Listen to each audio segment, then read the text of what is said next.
The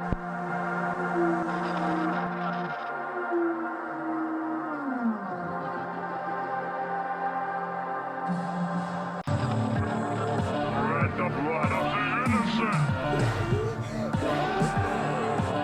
Carpet Day. I just want you to stop saying odd shit. Party's over. How's that for a slice of fried gold? I am your mother. Everyone you love around you dying. This is a way of life. Is it dead? Prime time, bitch. I worship Satan. Satan is good. Satan is our pal. I can't believe that just fucking happened. Yeah,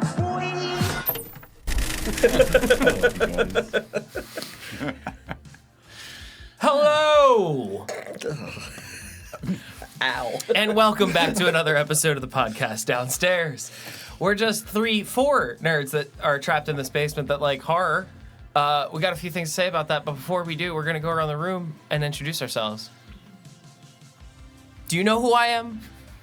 According to you, I'm a vicious, perverted sexual failure, a bottom-feeding lowlife who's about to go down in flames. Open your eyes and look. No. Claudio, in human form. Do you see? No. Joe, in human form. Do you see? I don't want to. Claudio reborn. Do you see? Joe reborn. Do you see? You are privy to the great becoming. I am the Red Dragon. And I'm Glenn.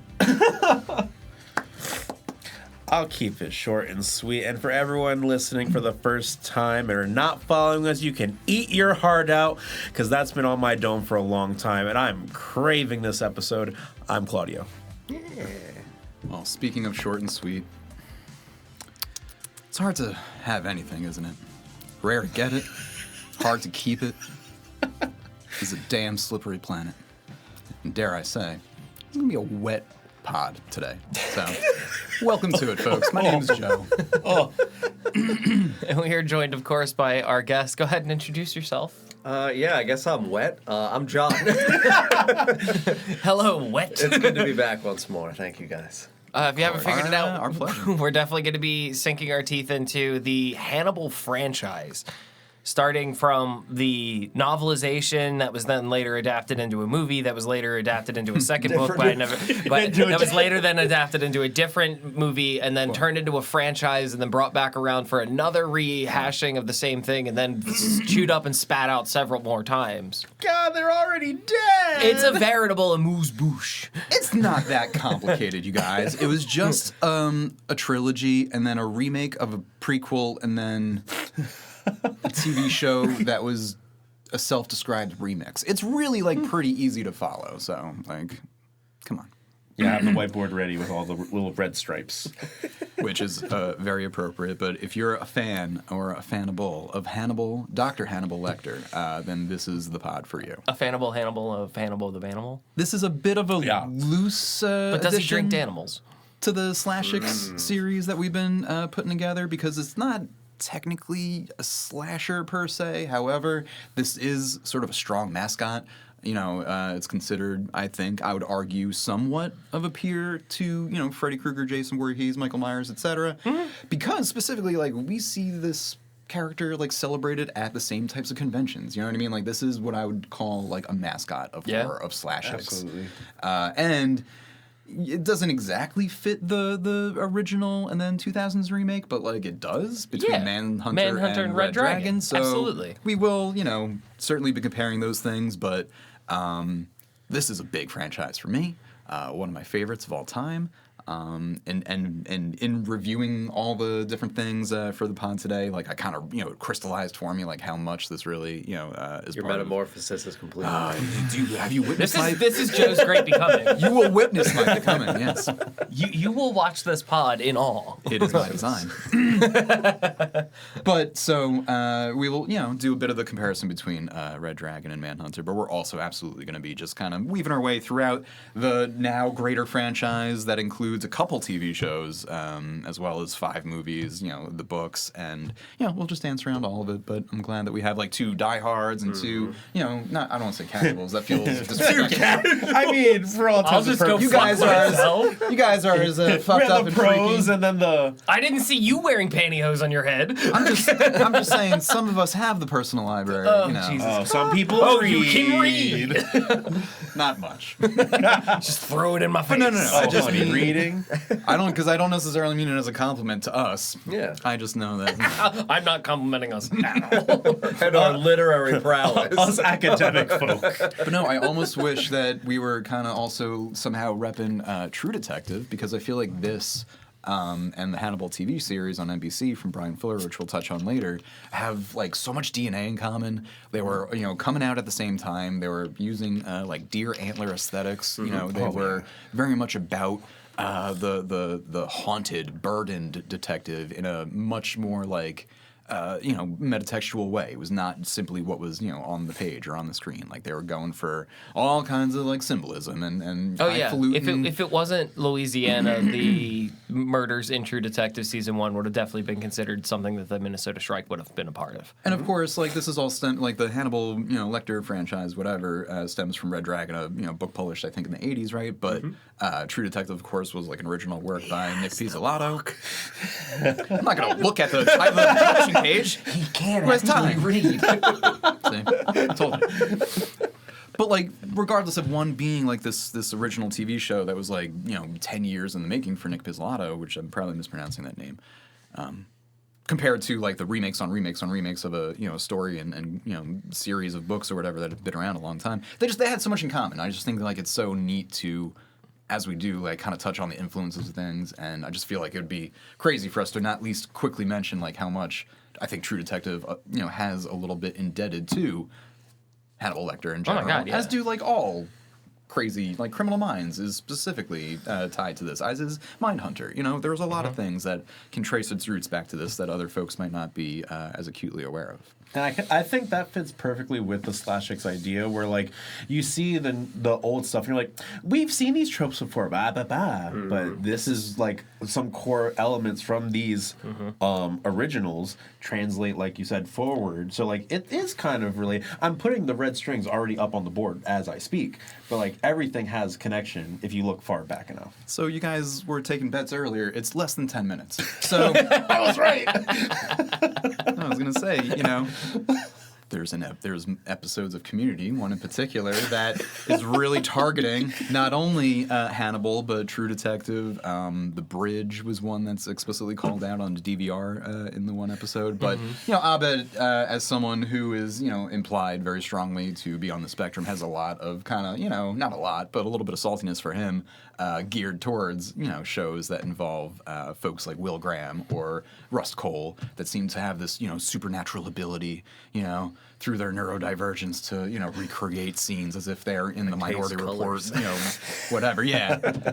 So Stop saying shit like you smell a psychosphere and just stop saying odd shit, please. I can sense the aura. Car is a place of silence. which that scene You're welcome. is also parodied in a different episode, I believe, of Community, where it's the email hacking episode, because they get the tech cop kids, and it's literally like two 12-year-olds. Oh, yeah, and they're having yeah. those conversations in the car about, like, how we don't need to be friends and all this, that, the other, whatever. Again, this was a thing that was also parodied in the entire, I think, 5th and maybe 4th season of Key and Peele. That was the frame narrative of all the cold opens for at least the last season, if not the last 2 seasons of Key and Peele. It was the two of them just chilling in a car, driving in the desert. Like, that was a direct, I think, reference to, True Detective, which, again, in itself is, like, in the shadow of this. All that to say. We got a lot of... I got a lot of... There's a lot of meat here. Yeah. Thank you. I don't want to. So where to begin? I guess like we should start with like the traditional. What was your first experience with anything relating to this? I know. You mean when did the hunger set in? You know what? Beautifully, yes. When did the craving begin?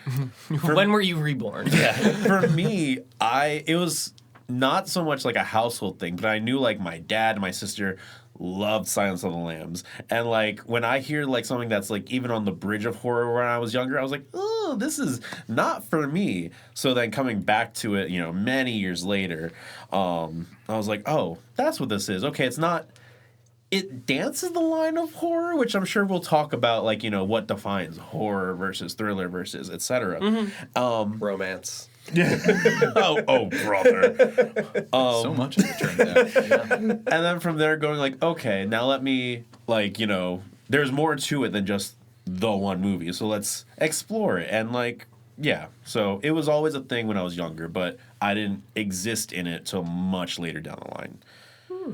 I think I was exposed to it relatively early on. If I remember correctly, I think my mom was a pretty big Silence of the Lambs fan. But it was like, that's one of those movies that it's like, you probably shouldn't watch it at a certain age because it's got some pretty adult themes in it that are kind of realistic and could be scarring. I mean, Miggs alone is an awkward talk for Yeah. a mom to have with her son. Yeah. Like, where did his penis go? It's like, well, you see, he's making a skin suit. I thought more about the early, debut of Seagullin', Yeah. but, Look at the blood! Look over there! But I think what, like, I had always, like, known it existed, but it wasn't until, I don't even know how old I was, but I remember being a really big fan of the VH1 series I Love The, and it was like, I love the 70s, I love the 80s, I love the 90s. And they had a whole chunk devoted to Silence of the Lambs for the year that came out. 91. Yes. And they talked about it pretty in depth, and I was like, this looks insane. I have to watch it. And I remember sitting down by myself to watch it, and I had to stop it several times because I was like, this is a lot to take in. I didn't quite get it right at first, and I still didn't know why the lambs were screaming. But then, like, later on, revisiting it, I was like, this is the shit. This is awesome. I love a gritty noir, so... Yeah, it was one of those, like, always kind of knew about it. Because, like, again, Hannibal Lecter is one of those, like, that's a costume everybody would do. Everybody would do that. iconic and simple. Not only is it, that easily replicable, but it's also, evolving from the general jumpsuit and a mask. Didn't deviate from the formula much, so. Yep, dollar store costumes, baby. So what year was Hannibal? The movie or the series? Movie. 2001. Oh, one. Okay, so that's where... Followed immediately by Red Dragon. Literally the year yeah, after. and Doe too. Okay, so that's where, my introduction was in the same way that when I was able to guest star with you guys the one time before, talking about, like, getting exposed to Scream and other things like that, being man in my 30s, being... like 6-7 years old when the Scream franchise came out. That is what initially kicked my two older brothers onto like a horror film kick in general. And since Silence of the Lambs was 91, that was like the next thing that they had wanted to do. This is the logical next step for you. Yes. So for me, as the younger sibling, I can remember going to Blockbuster and my oldest brother being so excited at like 14, getting to pick a movie, and it was like, Silence of the Lambs is supposedly an amazing movie. And I'm like, yeah, I guess we just did Scream in theaters. I'm fine. And Better to be thrown into the deep end sometimes. yeah, effectively. I mean, yeah. one of the most iconic covers on the VHS ever. Like, you see it and you're like, oh, I'm in for something. For sure. So I can remember watching the first one like as a family film. Yeah. Just like sitting around. What would you say on the first couch. one?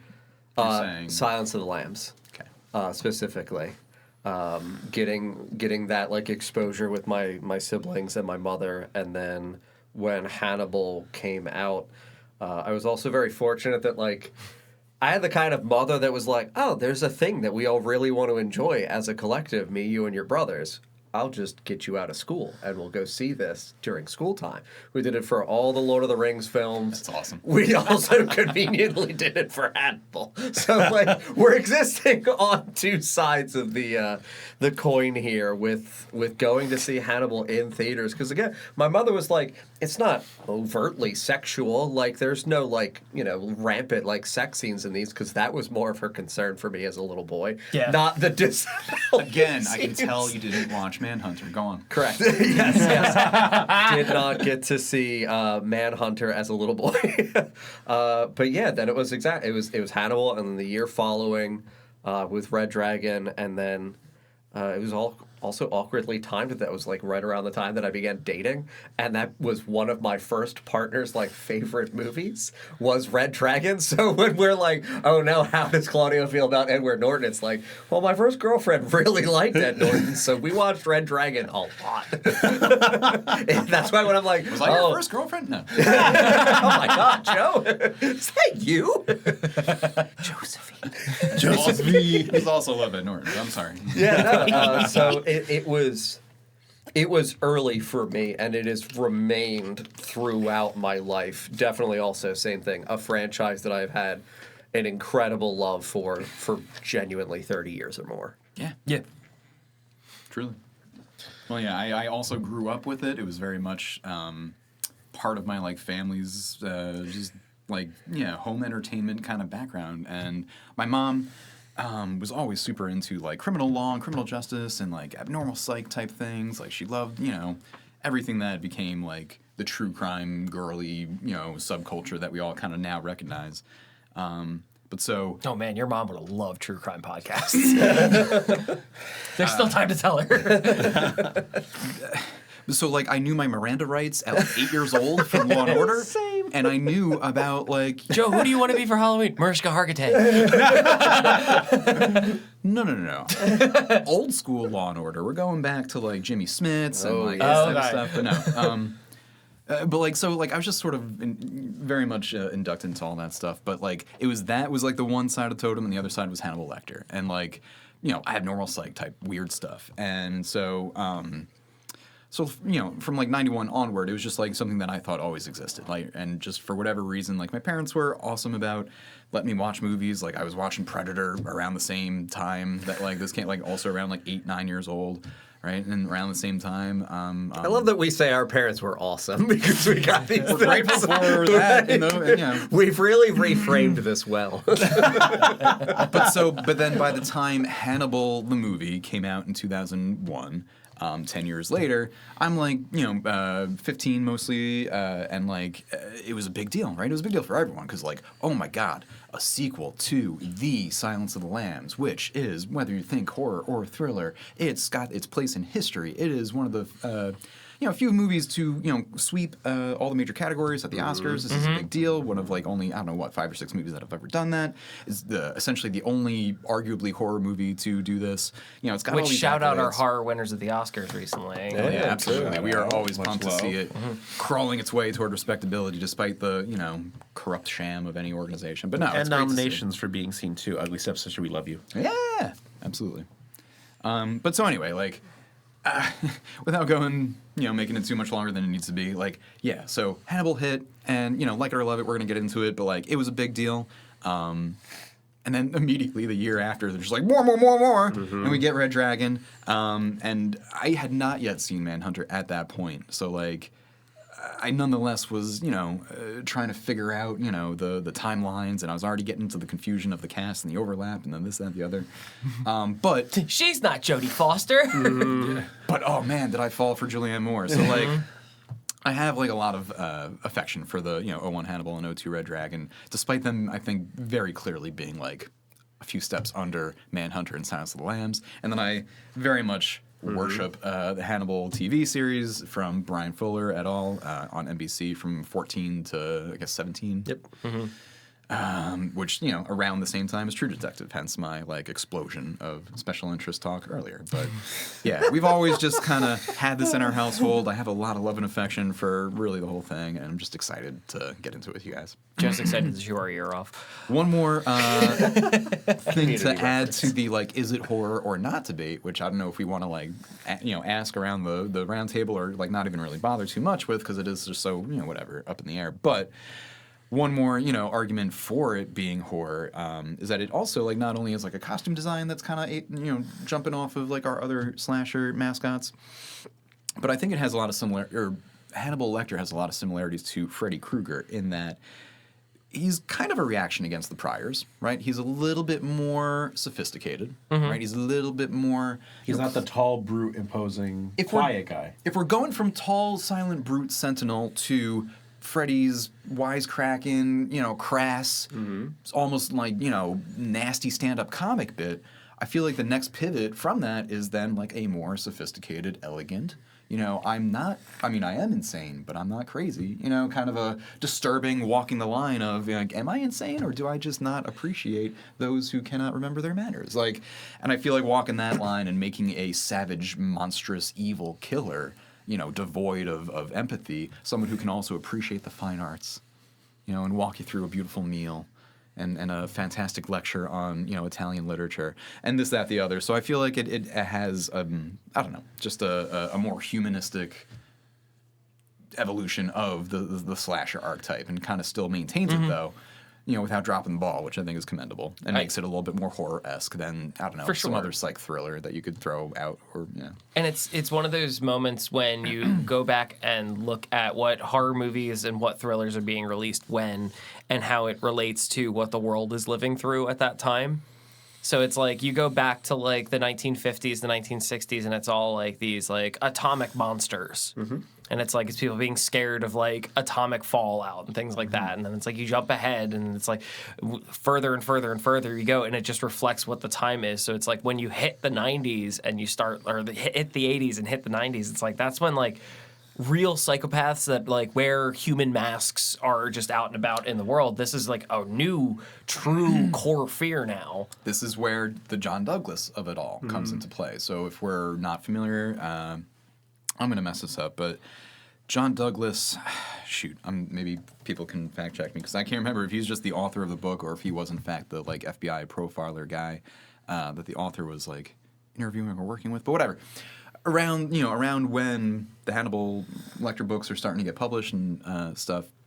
You mean for the psych profiling? The start of criminal profiling. The behavioral unit of the FBI truly is Correct. getting up off the ground. Everything that's in Mindhunter, the Netflix series, is very true to life, and that series is itself based on that John Douglas book that I'm thinking of that I can't remember the name of. I think it kind of shares a title and then has a subtitle to it or whatever. But yeah, it's John Douglas. Oh, and Mark Olshaker's Mindhunter: Inside the FBI's Elite Serial Crime Unit. Again, Mindhunter's : the vocabulary deep inside the vocabulary Behind and my ass at this ass hunter. the vocabulary. I got a really good idea for a sequel.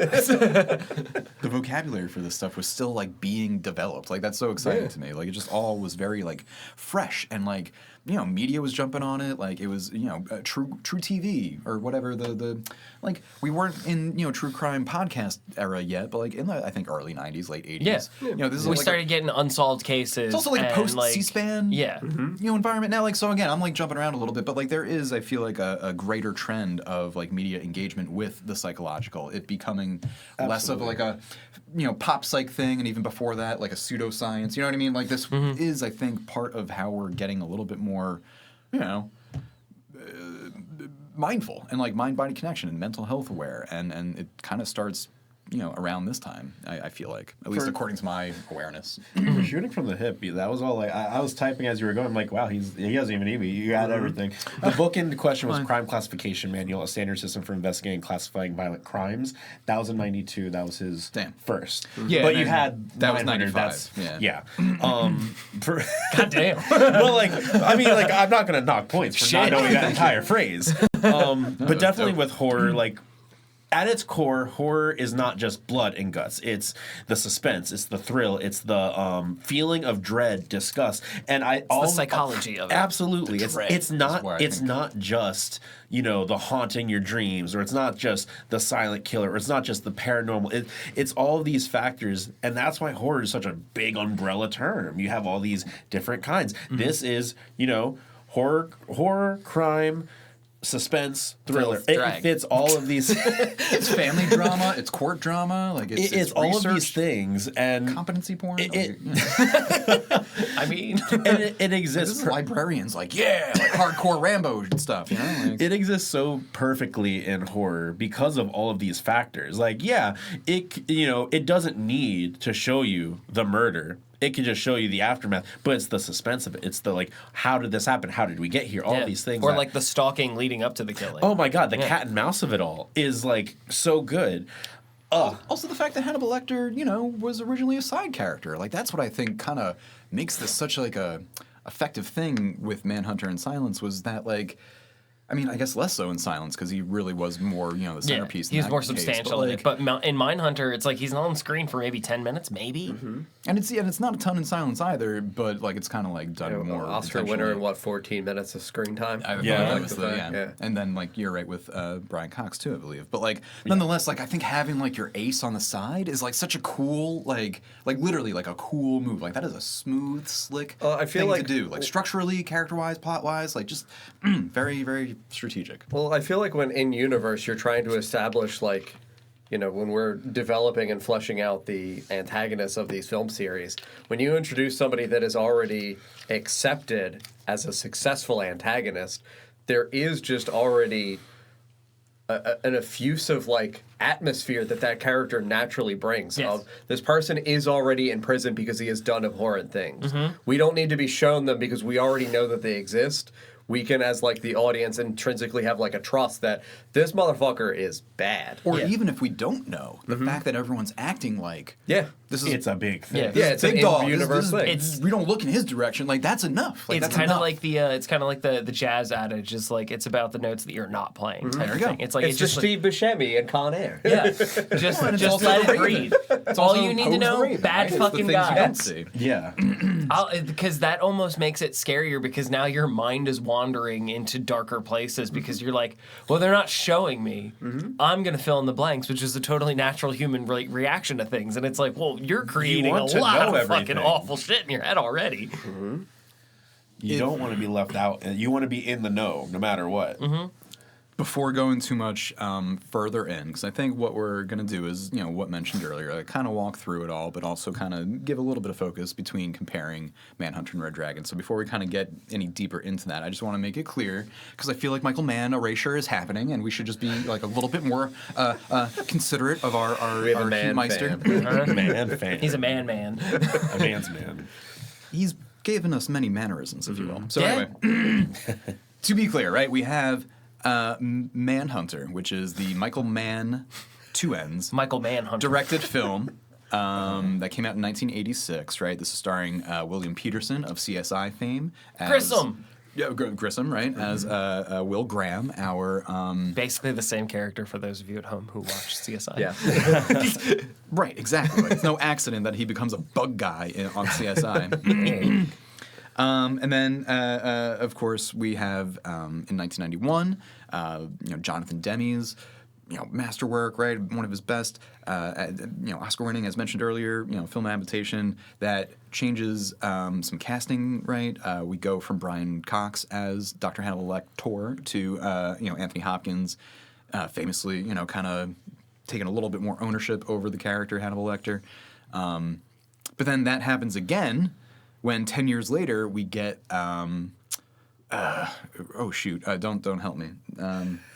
Of course, Ridley Scott's Hannibal in 2001, where we get Anthony Hopkins, so we have that, coming over. But now Clarice Starling, who was, of course, played by Jodie Foster, is now played by Julianne Moore. There is a lot of cast overlap in the background between, Chilton, Barney, other characters. And I'd love to kind of, jump around, the comparisons evolve, and when we eventually get to talking about Hannibal, the TV series, as much as we can without spoiling, because I know not everyone is up to the Red Dragon arc on that show. Yes. But I'm really looking forward to it. That walks us through the first 3 movies, which would have been I think, a nice, neat little trilogy, right? Yeah, because the way Hannibal ends, it kind of just go on. It's the 3 books, it's 3 And it's movies. Wrong. However, Silence was such a giant hit. Manhunter was like the cool one for those who know, right? But it was just 280s. Hannibal is a movie that came out and made money. So, which again, I hold a ton of affection for. But there's a lot of things that like fans and critics have to say about it deservedly. And regardless, a year later, just again showing you how itchy they were to get an adaptation out, whether or not it was good. And thank God they were as decent as they were, Hannibal and Red Dragon. But Red Dragon, and we get sort of a new version of everything that we saw in Manhunter. Not too new, but new enough, different enough. And then we're quiet for about 6 years until the producers, specifically Dino De Laurentiis, essentially bullies Thomas Harris into writing the novel Hannibal Rising. I guess that was maybe 2005 that got published. And he basically just tells the author, Thomas Harris, like, look, man, we're going to do this with or without you. So if you want to, be on board for your little, freak's origin story, get to typing. And so he did. Listen here, you little freak. And I feel like You wanna watching keep your little freak. the movie, I haven't read the book yet, but that kind of lets you know that he was a bit under duress. And whatever. So we get Hannibal Rising in what I will later characterize as a very, post-Dexter world. But again, it's something that I hold a lot of affection for. It's just like a 2000s silly guilty pleasure that could have been worse. I'm sorry, it could have been. Yeah. There's some cool stuff going on there. I can't help you. Kind of all right with it. So I'm excited to get into that a little bit. But that was 2007. And then again, that's several years go by where we're just in a real desert of cannibal content for all of our psych fans. And then thank God, The old cannibal man. Brian Fuller. The old cannibal drought of 010. Folks might know Brian Fuller from his TV series Dead Like Me, Pushing Daisies. Someone that really kind of had an auteur reputation in TV, and recently has directed his debut film with Mads Mikkelsen. What was that called again? Under the Bed, Monster Under the Bed, something Dust like Bunny. that. Dust Bunny. That's funny. Where Mads Mikkelsen is a hitman hired by a little girl to kill the monster under her bed or in her closet, something like that. I'm really excited to watch that. But 2014, Brian Fuller does something that he'd been trying to do apparently for a long time. He's a huge fan of the Thomas Harris novels, of the movies, of course, and with Mads Mikkelsen and Hugh Dancy and a host of other awesome character actors, especially Lawrence Thomas Fishburne. Well, Lawrence Fishburne, of course, of Matrix fame, but I love the deep cut. Who was of also in CSI. He took over Grissom's job in the later seasons. another fun overlap. No, I love I've got so many overlaps with this series. It's crazy. the cast is awesome with just overlaps alone. But that's what I was going to say. The Scott Thompson, if anyone had ever watched Kids in the Hall, I love seeing, blonde scientist, smart mouth on Oh my Hannibal. God, yeah. He was one They of never shut 5 the fuck comedians. up. Yeah, they're the comic relief. They had to be.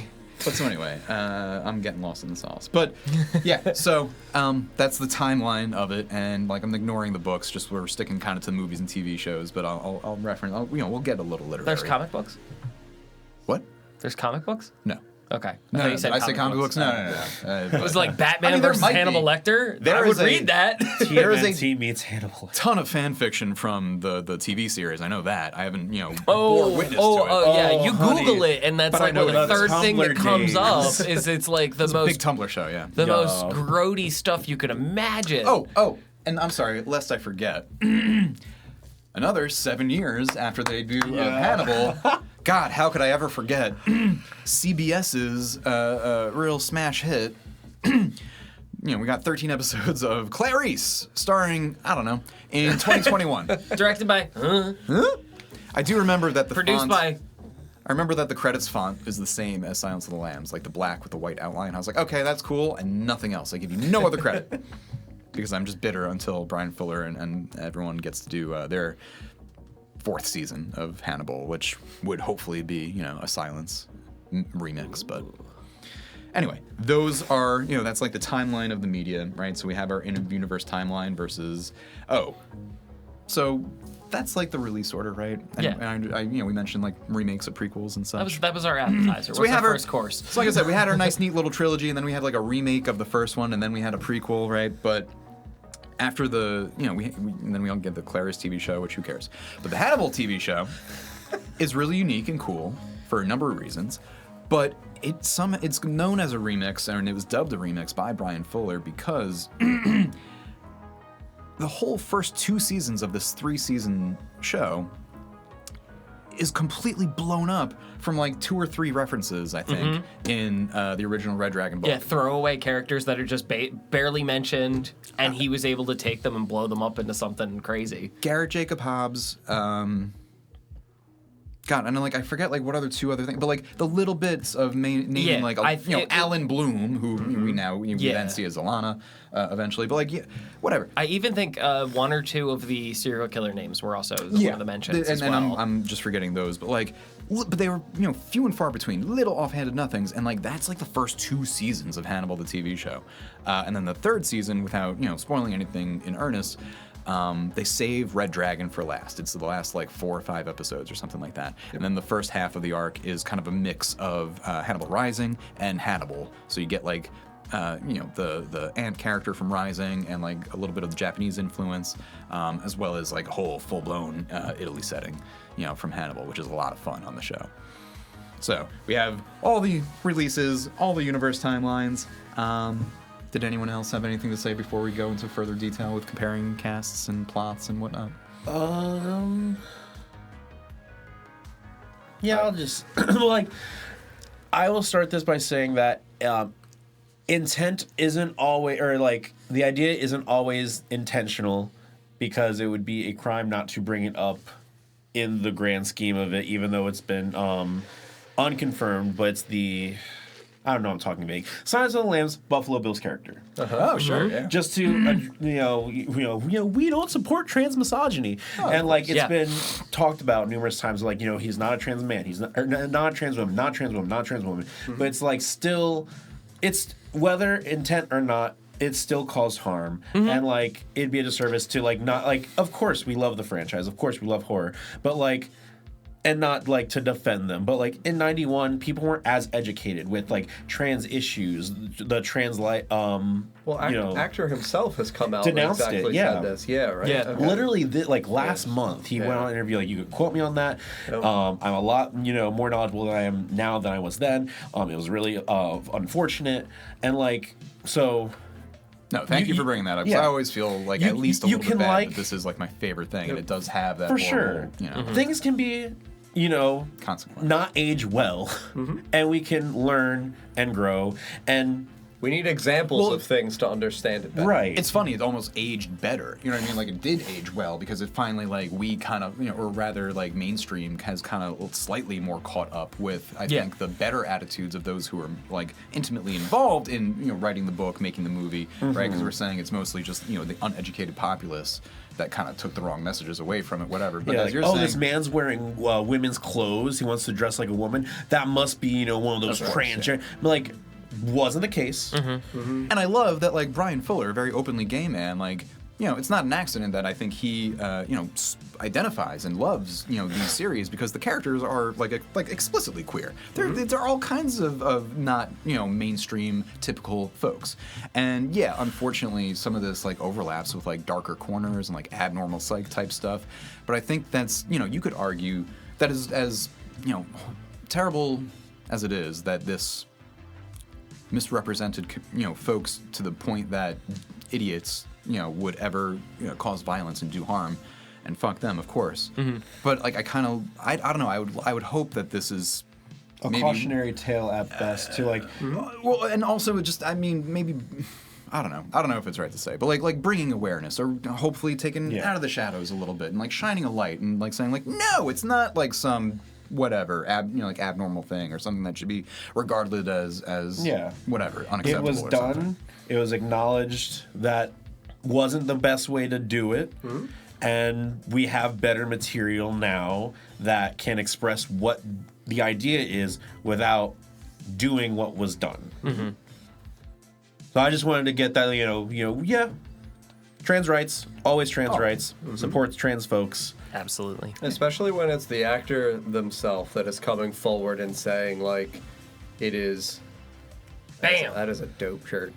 Bam! I love this one. But when it is the actor themselves coming out and saying, like, I have grown because of this role. Like, there is no I'm not trying to say question. it's worth people getting, Yeah, no, assaulted. absolutely. I'm not saying that. Of Yeah, course. I'm just saying, and don't think you you know, are. I learned more about the world. Correct. by engaging with these movies. And that's so, where it's like, you know. it is in the hands of the actor that took control of the character to be able to say, like, He said exactly your point. Yeah. He took ownership and responsibility to educate as well as entertain or whatever, He said he noted specifically he didn't play him as gay. He Correct. played him as a fucked up heterosexual man. And he wasn't Yes. written that way either. But like Correct. again, folks don't pay attention and people are idiots. And like, I appreciate the actor, breaking silence and notating that, especially as 35th anniversary is coming, like taking literally the time to as folks speak might up be about in it. the next few days. It's coming out, and that's incredible. But like, Oh yeah, that's right. It's hitting the theaters almost like right after this episode drops. Check fathomevents.com or whatever. Yeah. That'll be We're not doing getting the- paid for that. Whatever. I'm going to do it. And I'm going to Go let to the your fans know. I don't theaters. care. Whatever. But with all that see a said, movie. Give us free and tickets. Support your trans local communities. Absolutely. Let's dig in. I will also point out that same actor, as a fun trivia fact, also played the head detective in Monk. they all tie into some other goddamn crime show. That's the thing Ted too, yeah. Levine. Being like a teenager and seeing Monk and being like, no, you're not catching the bad guys. like- You're James Gum. I didn't even see it at first. That it was like because the mustache. He was hiding behind the mustache, and then he opened his mouth, and I was like, "Oh no!" Okay, so Diving in. So where do we what's our start? first course? Are we diving into the man? Do we want to dive into Manhunter? I was going to say, I'm And just kinda going to move on start out? releasing thoughts, and I feel like they're going fire to start, away, we're both gonna compare, of you. You're the yeah. academics with We're going to compare history. our Red Dragon boys. Like, I want to do that with the TV show as much as we can without spoiling, but then, Mm-hmm. like, also as much as we want to talk about Silence, Hannibal, and Rising, I'm down for it. Also, I'm so silly because I was typing in like stuff just to like have notes, and I swapped two of the movies by accident. It wasn't Silence Hannibal Red. It was Hannibal Red or Silence Red, Hannibal Rising. What are you saying? Release or my chronology? order. Oh, that you watched it. No, that I enjoyed them in. Oh, your ranking. Yeah. So I'm sorry. Okay, cool. Yeah, 'cause do your ranking. I was, Do your I ranking was for me. telling them, I was Sure. like, there's a gap between the top two and the bottom So two. yeah, let's for do me. that. Let's do Yeah. rankings. So like, that'll be fun. I There's told no them. rankings. Okay, damn. Well, I told them it was. I feel like this should be easy. I told them it was down the line. Okay. Silence, Hannibal, Gap, Dragon, Rising. But I looking back, You're not like, even mentioning Manhunter? so Oh, if you haven't watched it, okay. If Yeah. I'm just saying, okay. because goddamn, dude, because it's when pretty we were talking previously, like I'm like that's one that I'm gonna watch, later. But if we're talking the same like trilogy, I'm gonna talk about the ones that are I guess closer in proximity to each other, and then I'll absorb Manhunter as we go along. Whatever, that's all good. But so you didn't watch Manhunter? No. Oh, okay, yeah. But so you said like- what? You said Silence, Hannibal, and then whoop. Dragon Rising. But I Dragon and misspoke Rising. because when I was looking in, you flip Dragon Hannibal. So He likes Silence, Dragon more. Dragon, Hannibal, Rising. Okay, Silence, Red Yeah. Dragon. So we're jumping around. So you're putting Silence of the Lambs third. No. Silence is up top. Okay. And then Dragon. Red Dragon. Okay. And then there's a gap. yeah. And then there's Hannibal. And then there's Hannibal Rising. Okay, fair. Gotcha. Yeah. Interesting. Cool. Very convoluted way of me doing that. Yeah, it was a long walk. See, this is tricky because it's like I really do like all of them, so it's like picking favorites kind of thing. I think I'm gonna be the bad guy to say I'm gonna put Manhunter at the bottom only because it's not as impactful to me in the long run of having seen these. Same. But I would say from bottom to top, oh man, Manhunter's also like fairly slow. Take from Yeah. this what you pacing will. wise. folks. Bit of a slow burn. yeah, because we're just doing movies here.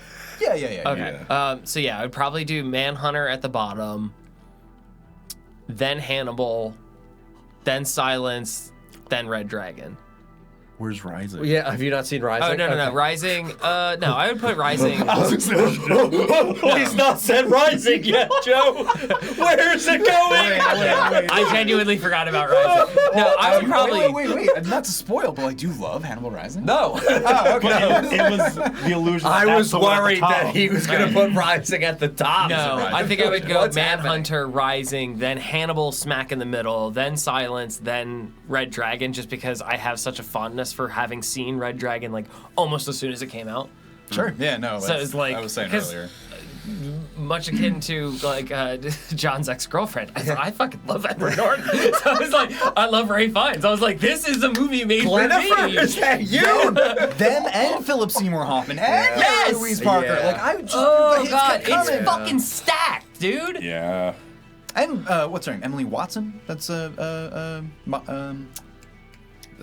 McClane. Reba Yes. is Watson, correct? Yes. Cool, good, because I always Emily Watson. forget her name, but she's also like amazing in that. So Yeah. okay, cool. Do you want to? Sure, I'll go next. Well, I wonder if Oh, it'll be the boy. same. Like I'm just curious. It's Rising. Oh, you're doing bottom up. Yeah, I'll do bottom up like Glenn. I'll Oh, follow fucking this side Harvey of it. Keitel. That was the other person's Yeah, name oh I my couldn't God, fucking yeah, remember. yeah.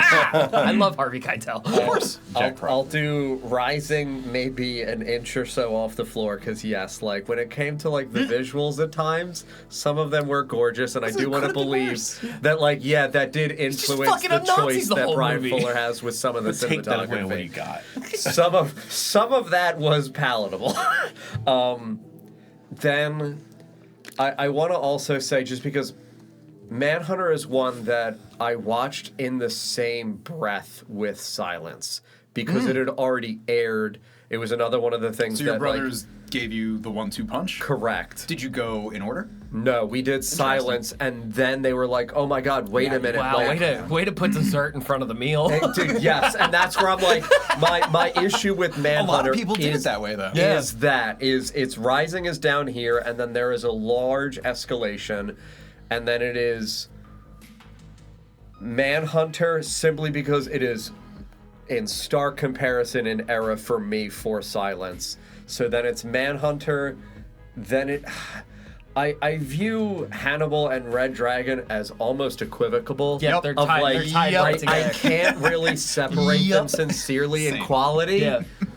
And then yes, there I is only have a- them separated because I could not put Silence low, like too low. Well, so like, here, yeah. like I will like helpfully be able to like, because here's the thing, I don't think any of us like especially love like. Well, whatever. We have a lot of respect for Ridley Scott. And, Yeah. like, sometimes he makes choices, but whatever. He's a titan, and we appreciate him. Correct. And as far as we know, he's not an explicit piece of shit. The same cannot be said for Brett Ratner. Yeah. Who, let's Uh-huh. be explicit, or rather, I don't want to cut you off too much, but No, I'm you're going to good. go on like a 30-second rant for what a piece of shit Brett Ratner is in the future. Get him, Joe. But Get so him, Joe. that's the only thing that helps me, but otherwise, yes, Hannibal No, Red that's Dragon, that's fair.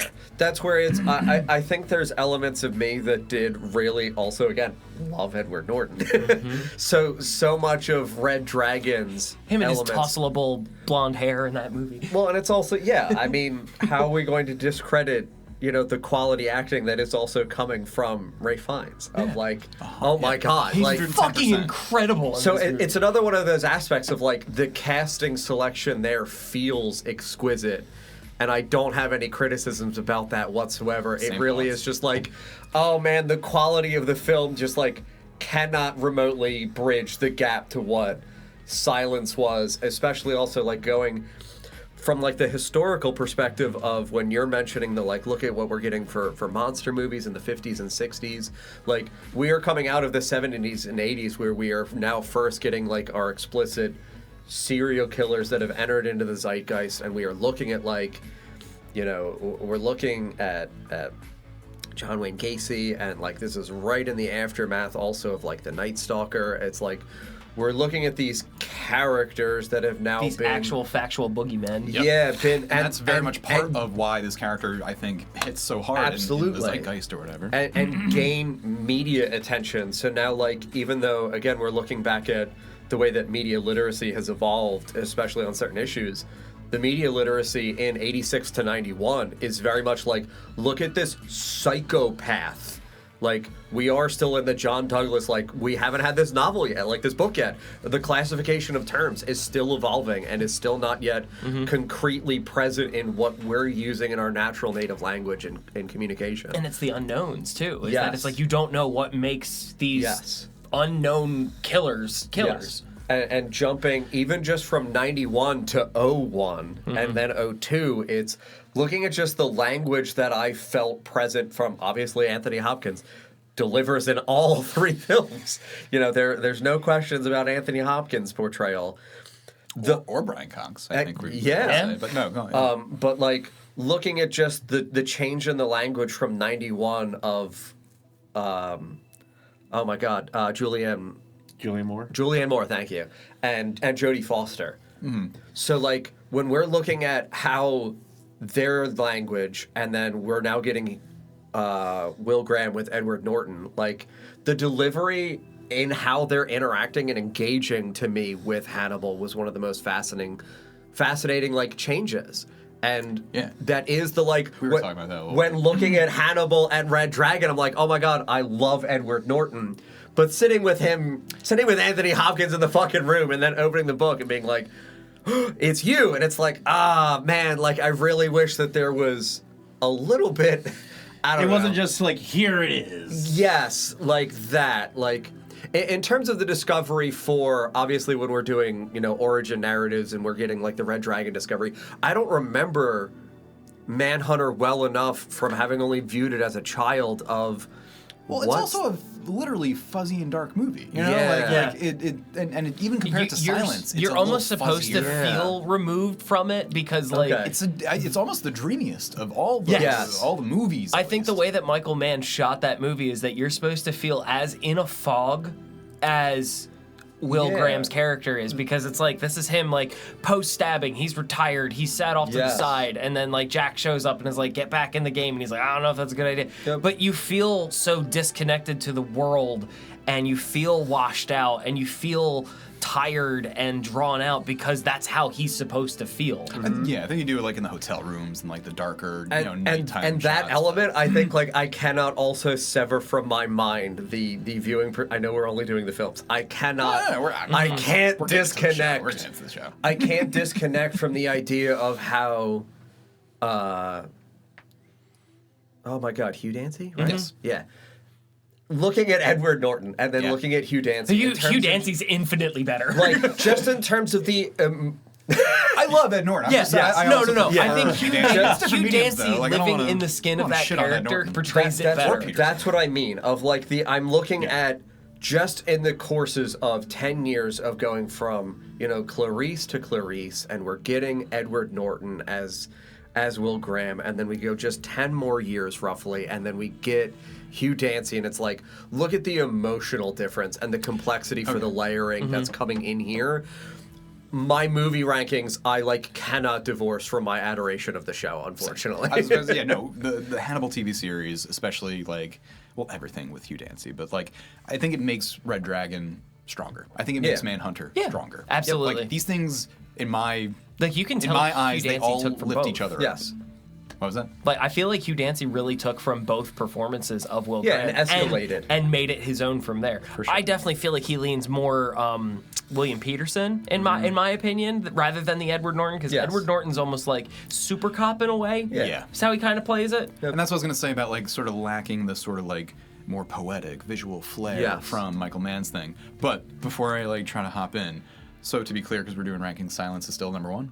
Yes. Okay, I'm the same, more or less. Except I'm going to bring Rising way higher. Like, it's at the bottom of everyone's list, and then there's, like, a gap. So, like, I would go, of course, Silence number one. And then Manhunter number two. And then, it's Hannibal number three. But, like, I got things to say about Hannibal and Ridley Scott and just, like, some of the choices made there. And so, not too far away from Hannibal is Red Dragon. And not too far from that is Hannibal Rising. Now, I'm gonna apologize for all of it, even when I will complain about it. So, like, I'm gonna, like, I'll probably stand Rising a little bit, but that's just my ranking. So whatever, very similar. to yours. Paula Abdul. Speaking of, now I'm gonna be the Paula. This is my Paula franchise, but You were mentioning the languages earlier. Like, I kind of wanted to ask, like, did you ever hear, or where were you when you first heard, in opposition to serial killer, the term sequence killer?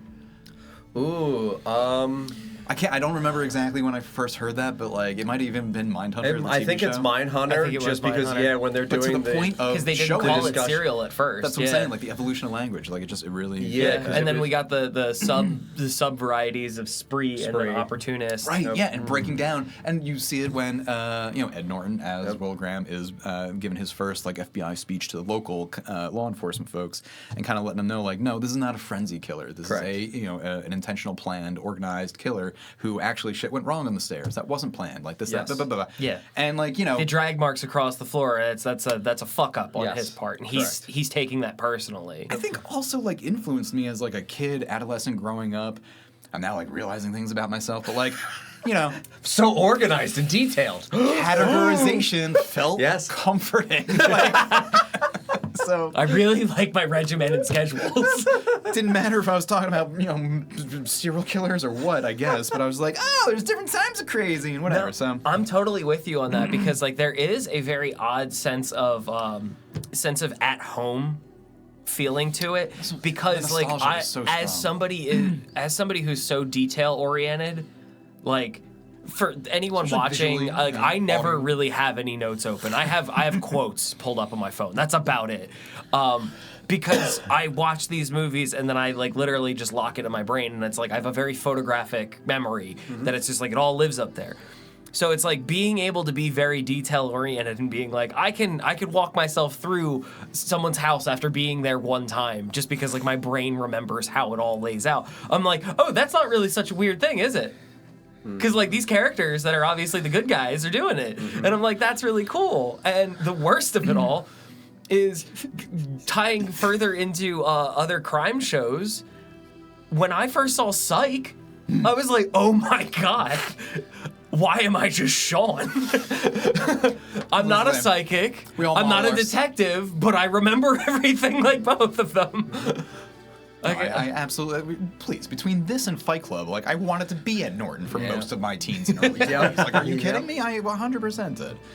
And like I was even like putting this like sleeveless T-shirt on over my like black T-shirt. And I was like, it looks a little silly, but it also feels like a nice homage to Will Graham's very many poofy vests. Yes. As he wears as like his boat mechanics, Yeah. hardened woodsy That's not self. a fly fisherman's vest? Right. Yeah. Exactly. I Like, gotta get it's- my eyes checked. But like you were starting to get into like kind of Yeah, comparison. the language. Well, I was saying also like William Peterson versus Ed Norton versus Hugh Dancy. So if you yeah. want to kind of like hop into all those with the cast or the plots or whatever with like our kind of three remake, our three versions of Red Dragon. Yeah. I love William Peterson being. Again, like Will Graham is a reluctant hero, right? Yes. Classic archetype, right? That's true of all three of them. But yeah, whereas like Hugh Dancy is obviously the most emotional, He's the most tortured too. He just loves dogs. as we all do, And he loves Hannibal. and he loves Hannibal. As we He all loves do. him so much. Oh yeah, no, that's He loves him so I'm much. excited to get to tell Yeah. the story eventually of getting to meet Mads and my brief interaction with him and getting to sit in on his panel from Toronto like Fan Expo back in 2014, 2015. But it was I'm so excited because Yeah, I it love was- this story. It's a really good time. But yeah, no, continue. No, I'm just riffing. So I mean, if you wanted to mention, Yeah, like to piggyback on what you said actually before we get Oh, there. I was gonna say I was gonna piggyback on what you said about like off my back. just Dancy kind of looking at the other performances and being like, Yes. hold my like anxiety beer, like I got Yeah. this. Hold my meds. But I was gonna just speak more on like how Ed Norton kind of plays it like way more straight, not just hetero. I just mean like less like disturbed, less burdened. Yeah. but no less. He's more so sensitive, I think. unflappable super cop in a way is how he kind of approaches it. That he's more of a everyday man superhero that we can all pull up our bootstraps and do the right thing. Versus like William Peterson really gave like fucking what is it? Chinatown vibes, where it's like, I'm a cigarette smoking grizzled detective sitting alone in a hotel room watching snuff films. That's really what he's. And then he's like, I'm gonna go home and make sweet slow love to my wife, and then I'm back out on the street busting heads. But he does have that breakdown moment so when Hannibal gets into his Red head Dragon, again. the movie, does not feel 80s in the slightest. No. It is the brightest, cleanest, sharpest, whatever. Yeah. It's the 2000s. Filmed through that same green lens. It's kind of atypical for our 2000s remakes, which are typically so gritty and grim and just throw blood and tits this and one mud was on it. so much brighter than all the other ones that we've looked at. You know what's really funny though? It does still have Mary Louise Parker's legs, but go on. The cinematographer for both of those movies is the same person. Really? For which? Dante Manhunter and Red Spinati. Dragon? Yes. Dante Spinati was the cinematographer for Manhunter and Red Dragon. That's so it's really actually cool. really interesting that That's really cool. 15 years does things. I watched Red Dragon. I rewatched Red Dragon last night, and so I was I again hate Brett Ratner, right? As we all do and should if you know anything about him. But that's so interesting because there are some shots that are not like Red Dragon doesn't look like shit, but it is the least visually daring, dynamic, exciting. Oh, I was gonna say Silence is so much grittier just in visuals, I feel like. The way that it was shot, the way that it was filtered, the way that it was color graded. So my whole thing with Demi is, of course, the head-on shots, right? This is not any kind of new hot take, right? That's very explicit, but we all kind of remember that. There's a lot of face-up shots with Clarice, especially when she's talking to her roommate friend, right? They both get that, or we get that with Hopkins when they're going back and forth at various points. It goes zooms and whatever. It's a whole big thing with Demi, but it also was a huge thing with him in that movie because we don't just get it with the main cast. We get it with the cops who are leering at Clarice. We get it at the from the the local troopers and the other cadets in the. Christ, we in get it from the Quantico. trees in the backyard of the house. They're like, oh, the tree. Well, this is so hold on. So you two have not yet fully seen the TV show for Correct. Are you into season 3 at all? I'm mid season 2. Mid season 2. Yeah. Okay. He hasn't watched it. I've been tanking. I've been tanking through it. Okay. So. I just wanted to ask, and again, without going into too much detail, when we're talking about the brightness specifically of Red Dragon, how much do we think of that as because it is equated with the time of day for when the killings are taking place in terms of when we're seeing the selection process of the killer and why they're choosing, because predominantly preyed in daytime, correct? If memory serves? For Francis Dollarhide? For Red Dragon. So he would stalk and during watch day. during day and then but attack take at night. during night, right?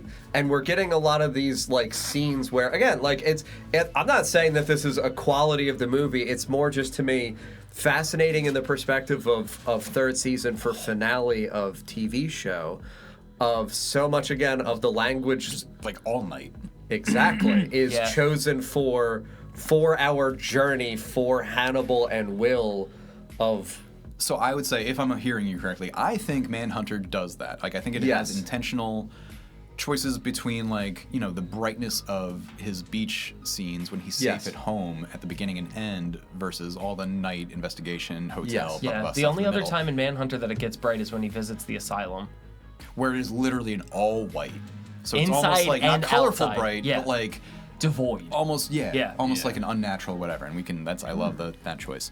But no, I would argue that Red Dragon just is 2000s just rush, just get it on the air, just get it on the screen, and it wasn't even that. What do we want to do intentional. for color grading? God, Same, I the think- same well, that- green filter. Just put it But on. that is why I'm asking, because there is the intentionality that is not present in Red Dragon that is present in the TV show. I'll tell you Oh, what, for sure. I Yeah. want to get into it.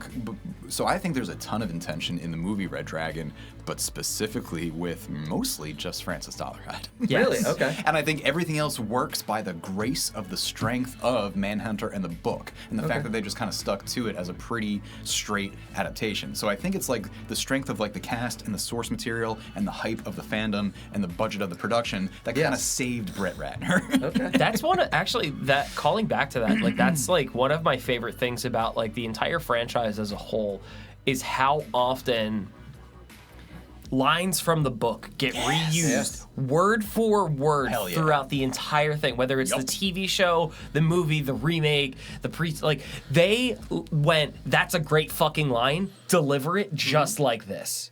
every Do not change a word to this. Which is why, like, again, this is so much fun, and why I think the TV show works, because the movies were already, with the addition of Red Dragon and then eventually, you know, Rising, already like playing and remixing and pulling and trying to do the same things as Part 2 in the remake of Part 1. You know what I mean? Like, the way that Manhunter just gets to be its own thing. Silence just gets to be its own thing. Red Dragon is very much trying to be not only Manhunter, but also Silence of the Lambs. You know what I'm saying? And it's awkward because of that. Like, and then Hannibal Rising is basically just a Dexter spinoff. And so, like, it all gets, like, a little muddied and mixed up. And I like how they recontextualize some of the usage of the quotes from the book, which is cool, because, like, in Manhunter, there's the exchange between William Peterson and Brian Cox where it's like they're talking about, do you think God felt good? No, he felt powerful. But flash forward to, like, the TV show, and, like, has nothing to do with the same investigation. It's just a conversation between Hugh Dancy and Mads, and it's the same fucking quote. I love that you said that, because I was speaking earlier on how, like, the first 2 seasons are kind of like blown up from like nothing details, and like a lot of the plot from a couple books, or you know 3 books are squeezed into the last season. But like you're saying, they, the writers found spaces and places for dialogue and lines and descriptions and whatnot from all those books in seasons 1 and 2, and spread out all throughout.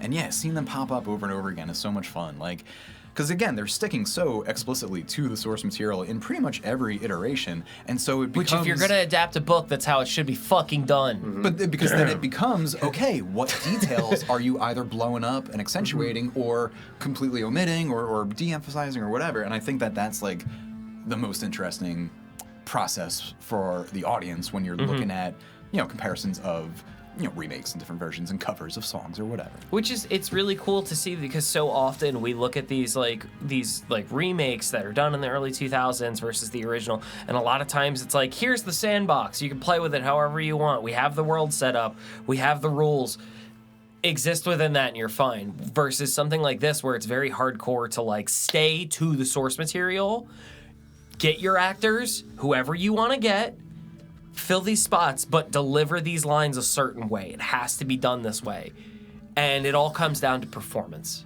It's like seeing a play or a musical done by different troupes, exactly. And it's like each one's gonna have a different flavor, even though they're doing the same exact script, thing. yeah.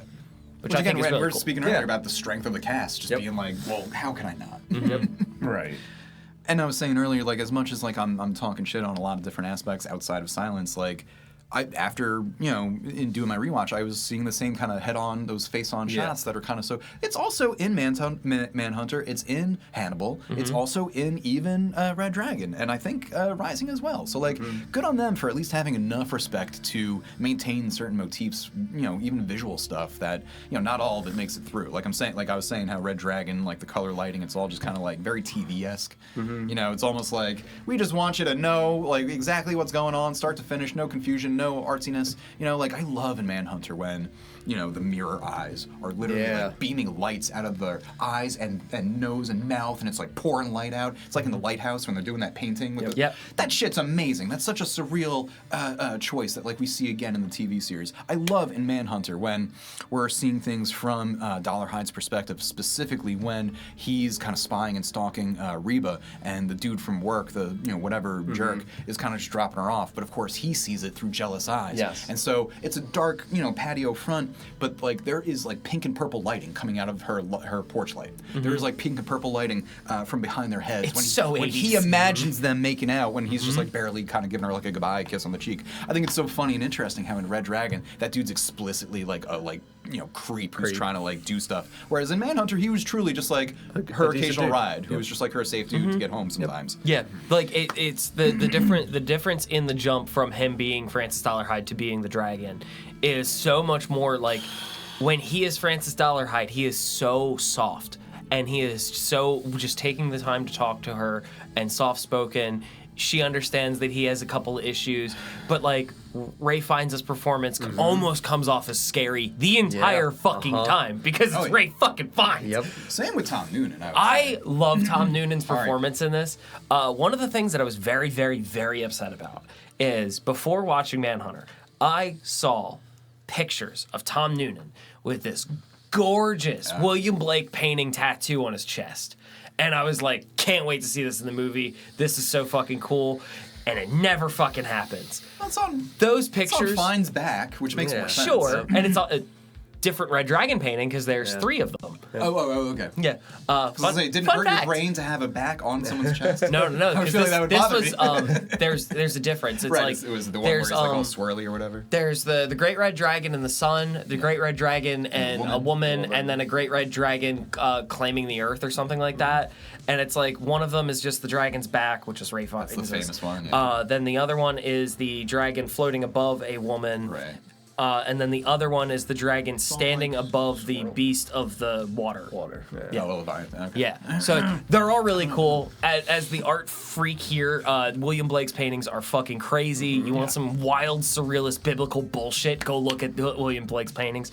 But I was so pissed off when I saw that it wasn't in the movie. They were only for just like production shots, like promo shots. And I was like, no. People got so upset at Rogue One. Well, it had been going on for a long time. Well, Call the business, folks. Come to find Grow out, up. the tattoo on Tom Noonan's chest was painted on by Michael Mann. Oh, wow. And I was like, that is so. There's He's a real pictures. one. There's He's a real pictures man. online of him sitting down and like painting it on his chest. That's what I'm saying. Like, you can tell he took ownership over Manhunter. I don't think Ratner took ownership over Red Dragon at all. I or do like that really they chose anything. a different Red Dragon because this is a different Red Dragon than Manhunter. I think it's cool that they picked a different iteration of the Red Dragon paintings to use as their motif for this.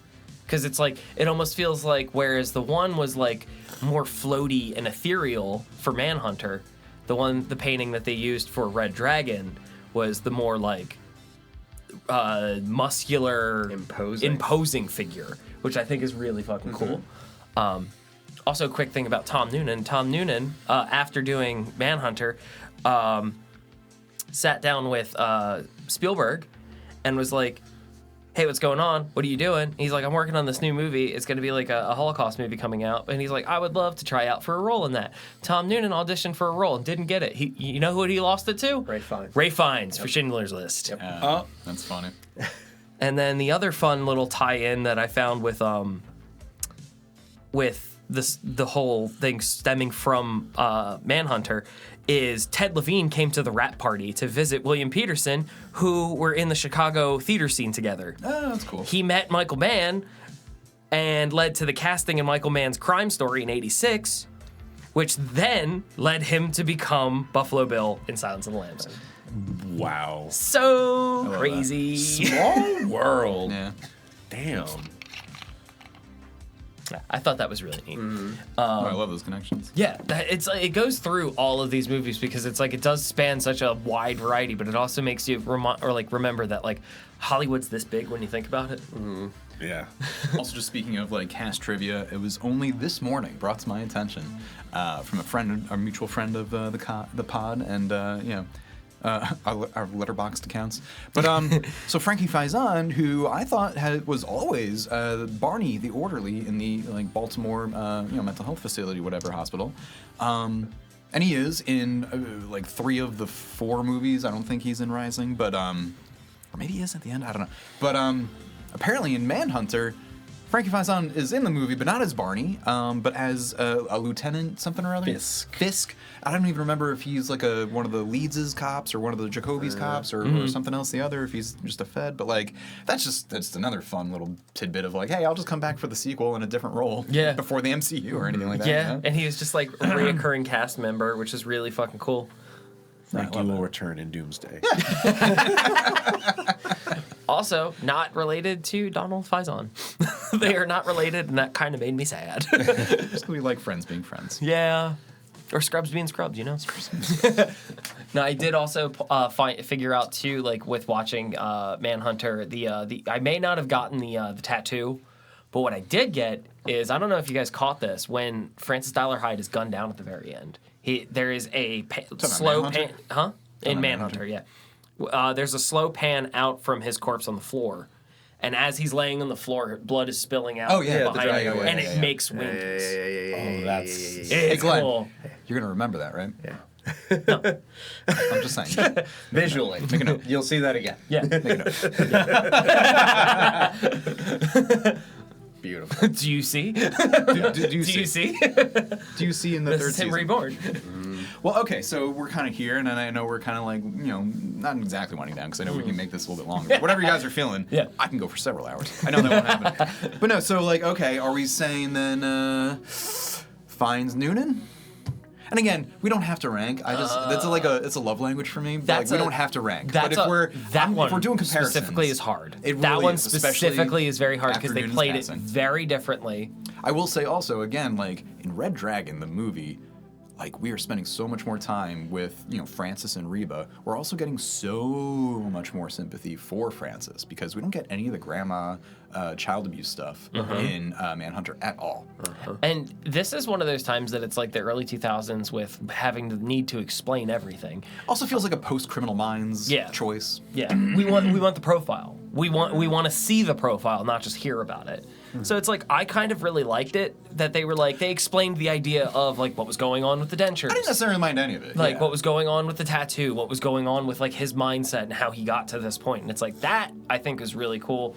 Whereas something like purists would look at like something like Rob Zombie's Halloween and be like, you gave me too much information about Michael. This is too much. He's not a figure now. You made him a person. You made him. Yep. But I think it's more effective to make him a person in this because it's like Francis Dollarhide is a human. Same for Hannibal, you know what I mean? Like that's what I was saying earlier in terms of like the evolution of the slasher archetype with this. It's like we're, it's more solidly like he's not a boogeyman in the shadows. Like he has an address, like he has business. Like you could be his client. Like I feel like that makes it a little bit more real. But It also always scares me more that he doesn't kill everyone he meets. Yeah, so like also he kills by choice. And that's part of the fun, too, of looking at, like, oh, Jason got them because they were having sex. Oh, Michael got them because they were smoking up. Or, like, whatever. Freddie got them because they thought about him? No, but there are, Don't even think about me. There's rules. There's, like, There screw-ups. Like, you have to, like, sing Bloody Mary in front of the mirror. You know what I mean? Like, you have to sometimes invite it in. And that's, like, kind of part of the problem. Like, that's, part of the tropes. Yeah, and that is a really cool aspect that they kind of go into with a lot of the characters, the serial killers, everybody tied into this universe, is that some of them, like, they have rules, and then other ones, it's like, you won't know you're on the list until you're already dead. Like, there's no way for you to know if you broke a rule or not. This stuff is so, like, okay, like...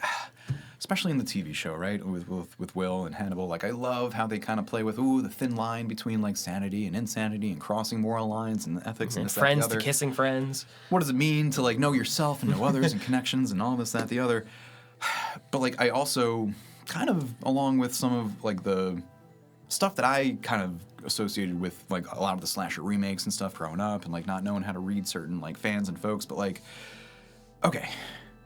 So I think like this kind of general fandom can be a place where maybe too many folks who like dig this stuff for the wrong reasons hang out. You know what I mean? It's less about like, ooh, I'm fascinated by like psychology or like whatever. Sure.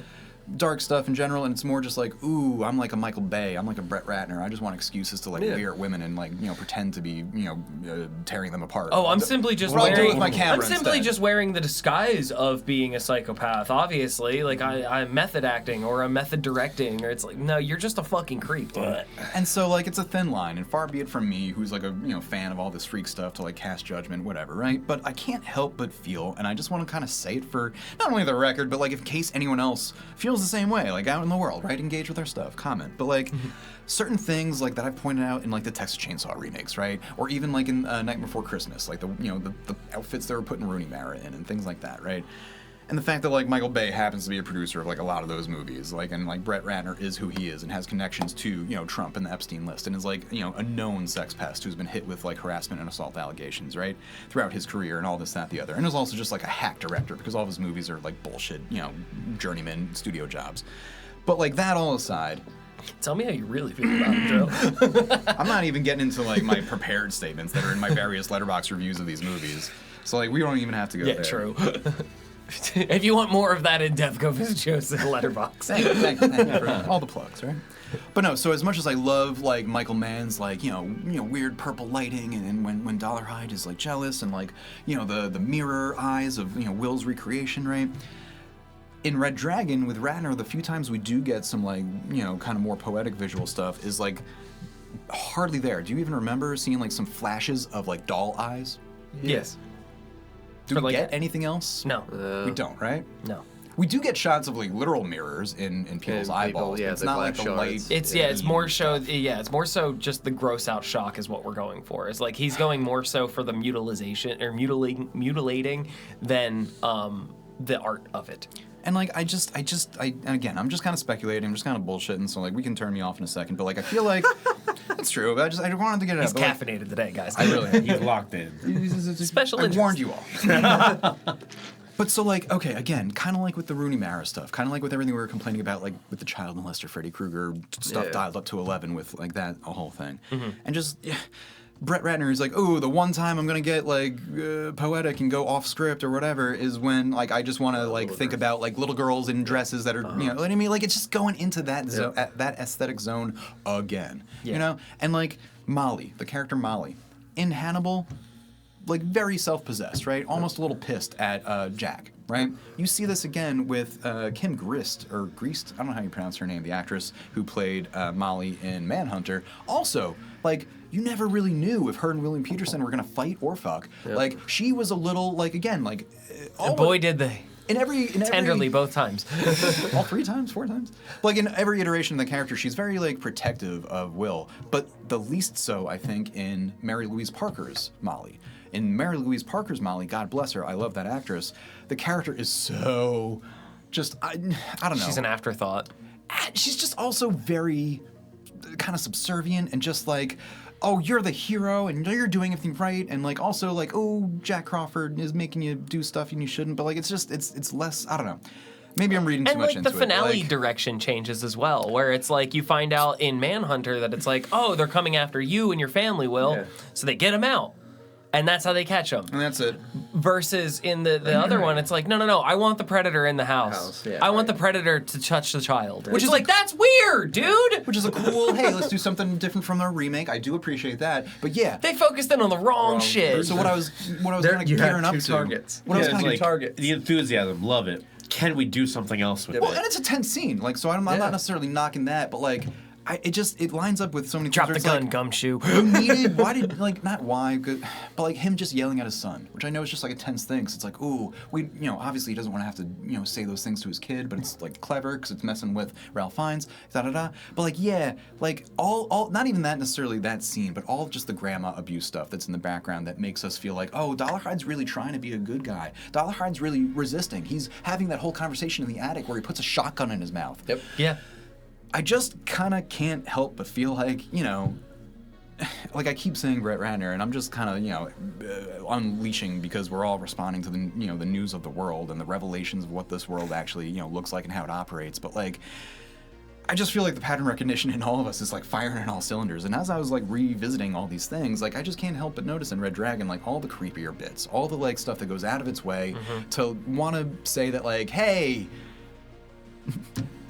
creep serial killers are people too, and like I appreciate almost the trying to humanism excuse it a little that bit. we see in like the Hannibal TV series. I feel like it's Yes. handled well. In Silence, I feel like it's handled well. In Manhunter, I feel like it's handled well. In Red Dragon, I feel like it's handled all right, but like it really pushes it, and just given the outside context, like again, I can't help but kind of see extra stuff into it. that's So the tricky- I don't know if it hit with anyone else that way. I It's mean, the tricky thing of like where we sit with like liking this kind of stuff and liking this type of cinema is like it's a very thin line that we're walking, that it's like, okay, well, we appreciate this and we love horror and we love all of these like gross and terrible things that we watch for fun.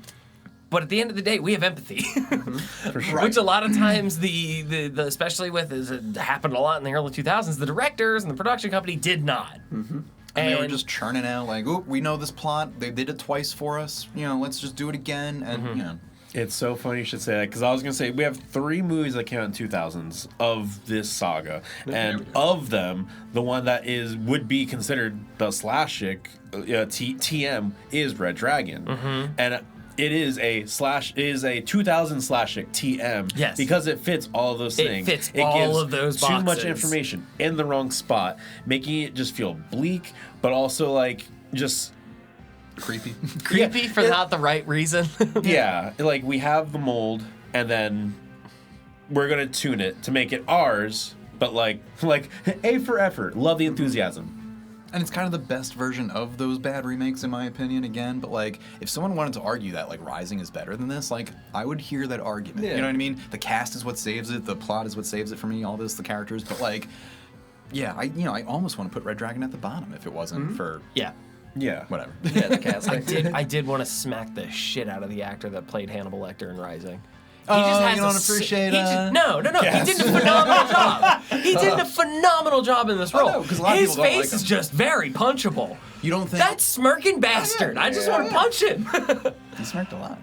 I think he was. with his one dimple. Like, get out of here. You're so cute. I want to hit you. You don't think he's got a sort of like accidental resemblance to Mads Mikkelsen? Because obviously it came out before he was cast. But like, I just thought it was a nice accident. I don't know. Like, I feel like he he's looks a really like a young good Mads. halfway point between Mads and Anthony. Like, if you were trying to split the I think diff. they all kind of fit a look. Yeah, like even Brian Cox, Like like a they all vaguely kind of split the European- diff, and it's like if you mush them all together and was like make him 30 years younger, it's like All I can think See, of is like when you have a Digimon, you have like 3 Yeah, routes it's to the go evolutions, to, yeah. and it's like, oh, I'm turning him into Anthony Hopkins because he's level 30. And Anthony Hopkins with a ponytail, Anthony Hopkins without a ponytail. absolutely. So I see what you're saying. Yeah. There, yeah. I told you, I'll be such a Rising apologist. I'm like, I think he was cast pretty well. I kind of liked it. Dude, okay. So for Rising being what it was, a lot of the cast I didn't really recognize. However, there was one person in particular who was the leader of the rogue group that was there. Rhys Ifans. Yes. Yep. Welsh actor, I believe. I think so.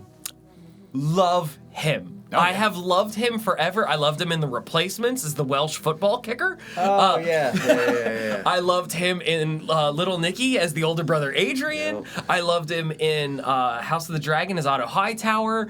He is phenomenal in everything he does, and I want to see so much more of him. Especially Hightower. Yeah, he is. He's so good. It's like I just want to see more of him in these like scarier roles of being like this villain, because it's like, while I understand that Hollywood does this thing of trying to like demonize Eastern European people somehow, but he's Welsh and they try to like transplant him to like, you're Czechoslovakian in this. It's like, wait, what? Well, and they also made them like wannabe Nazis, and so like that was like, oh, the universal code for bad guys. Yeah. Yeah.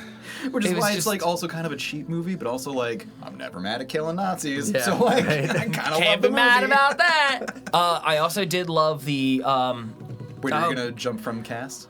I was gonna jump into another cast member from Okay, Rising. go. Yeah. Oh, God, be I what I'm can't. thinking of. On this one, I'm gonna need help with his name. I already have it. wait, just- I might Yeah. have you. Okay. Okay. So he was in a bunch of Rob Zombie movies. Oh, not who I'm thinking. Oh. His head popped off.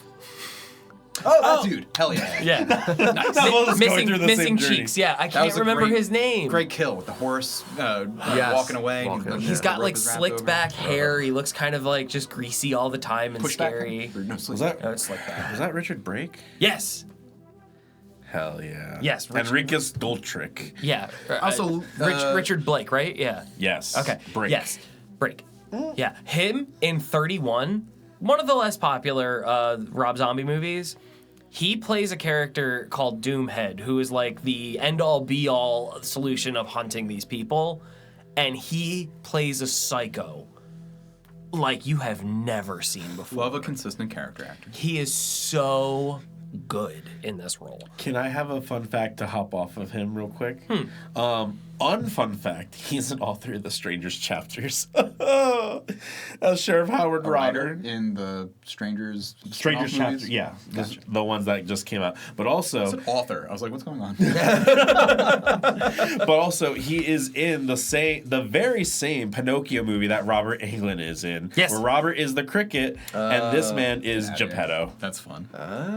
So Friends that's are friends are that's friends are yeah, friends of friends, and you know, creepy dudes playing alongside each other. That's gonna be, He also played the creepy guy in Barbarian. of course, Frank. Frank. That was a big Frank, the ultimate creep. Yeah. Oh, the dad, yeah. Yeah. The father. So, who I thought you were going to say earlier, like a weird cast member that I noticed. Oh, I already know what you're gonna say. This is going to go, well, this is going to be for my wife. Yeah. Okay. Yeah, no, it's for my wife too. I get it. Good, okay, I couldn't Because she remember said the same exact they also thing. watched- She walked in the room, and went, "Oh, hey." So from, if you're a fan of Grey's Anatomy,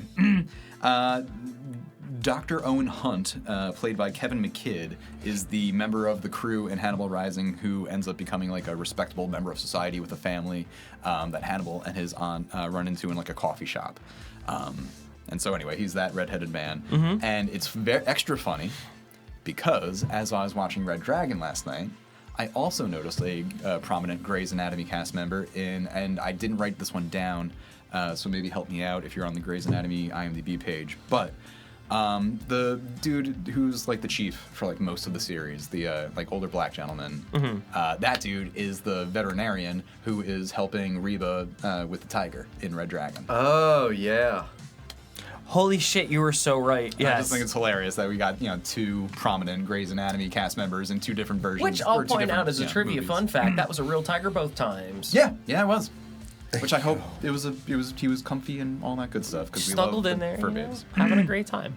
But I do love that scene, and it's such a weird thing, and I love that they kept it in both or all three iterations. I still can't Really figure out fantastic. how he had access to that. They mention it. They do mention it in the Red Dragon movie. Like it's more clear why it means something to her in the Red Dragon. for movie. sure, It kind of it goes by quick in Manhunter, and you're just kind of like, why? Because She's she's just blind. you blink and she's petting a tiger. You know how it's you like, woo what's a going blind woman? on? It's like, hey, Take her to the goddamn zoo, guys, we have a tiger. We got to put him in the movie.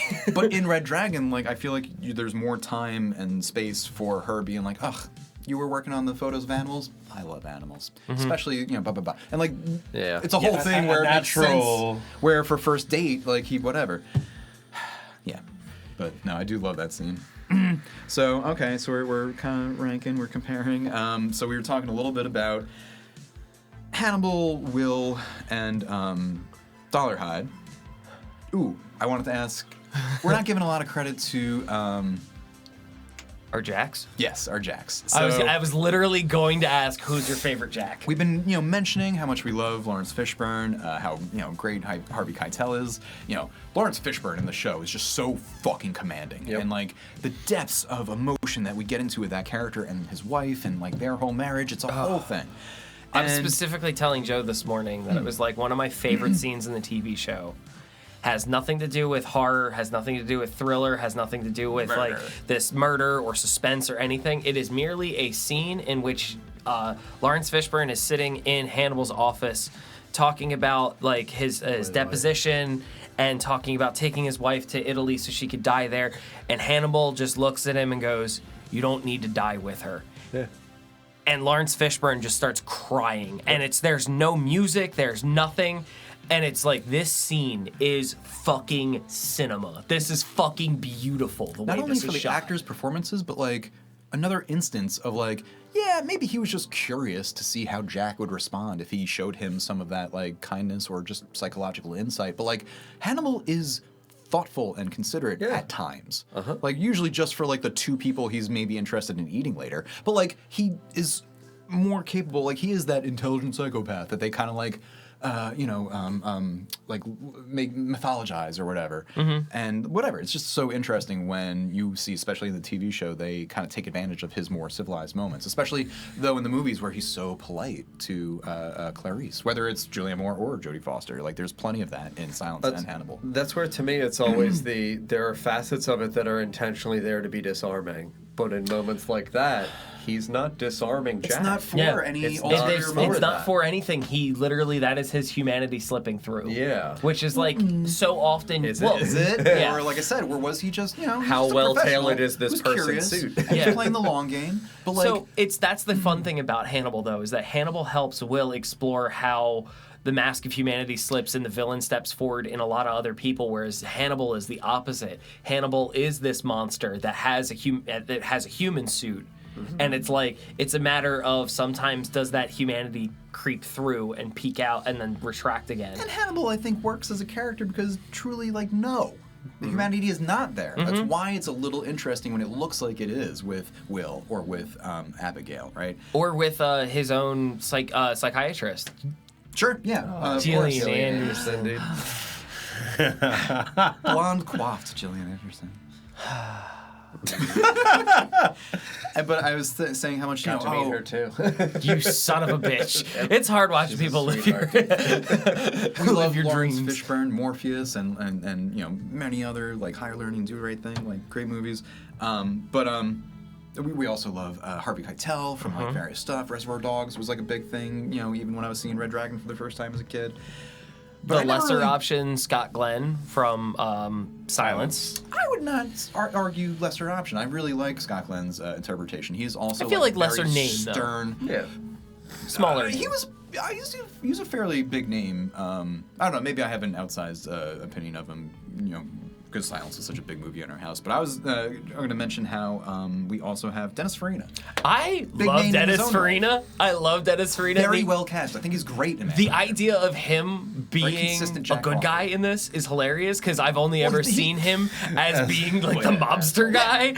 And a slimy one. He's always like the chatty guy who's got a toothpick and something to do. Dude, after my this. brain, every time he popped up on the screen, all I could see was him in fucking Be Cool.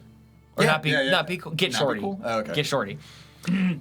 Like him with the broken nose being like, what the fuck are you talking about, Chili? Like, that's the whole thing. And it's like, that's all I can see is him being this comedy relief guy. And he's acting so serious in this role. There's and even he's that so one good. moment in Manhunter where he chuckles when they're doing the fake interview to like make yeah. look like more effeminate, and like blah this all this. Yeah, and he chuckles at the one bit like he's probably As a he's homosexual. smoking a cigarette. Well, like it works for like the pushy Jack Crawford. Like so, it made me think of in the TV show where during the beginning of the Angel Maker episode, they're in the alleyway. You have a chance to leave now.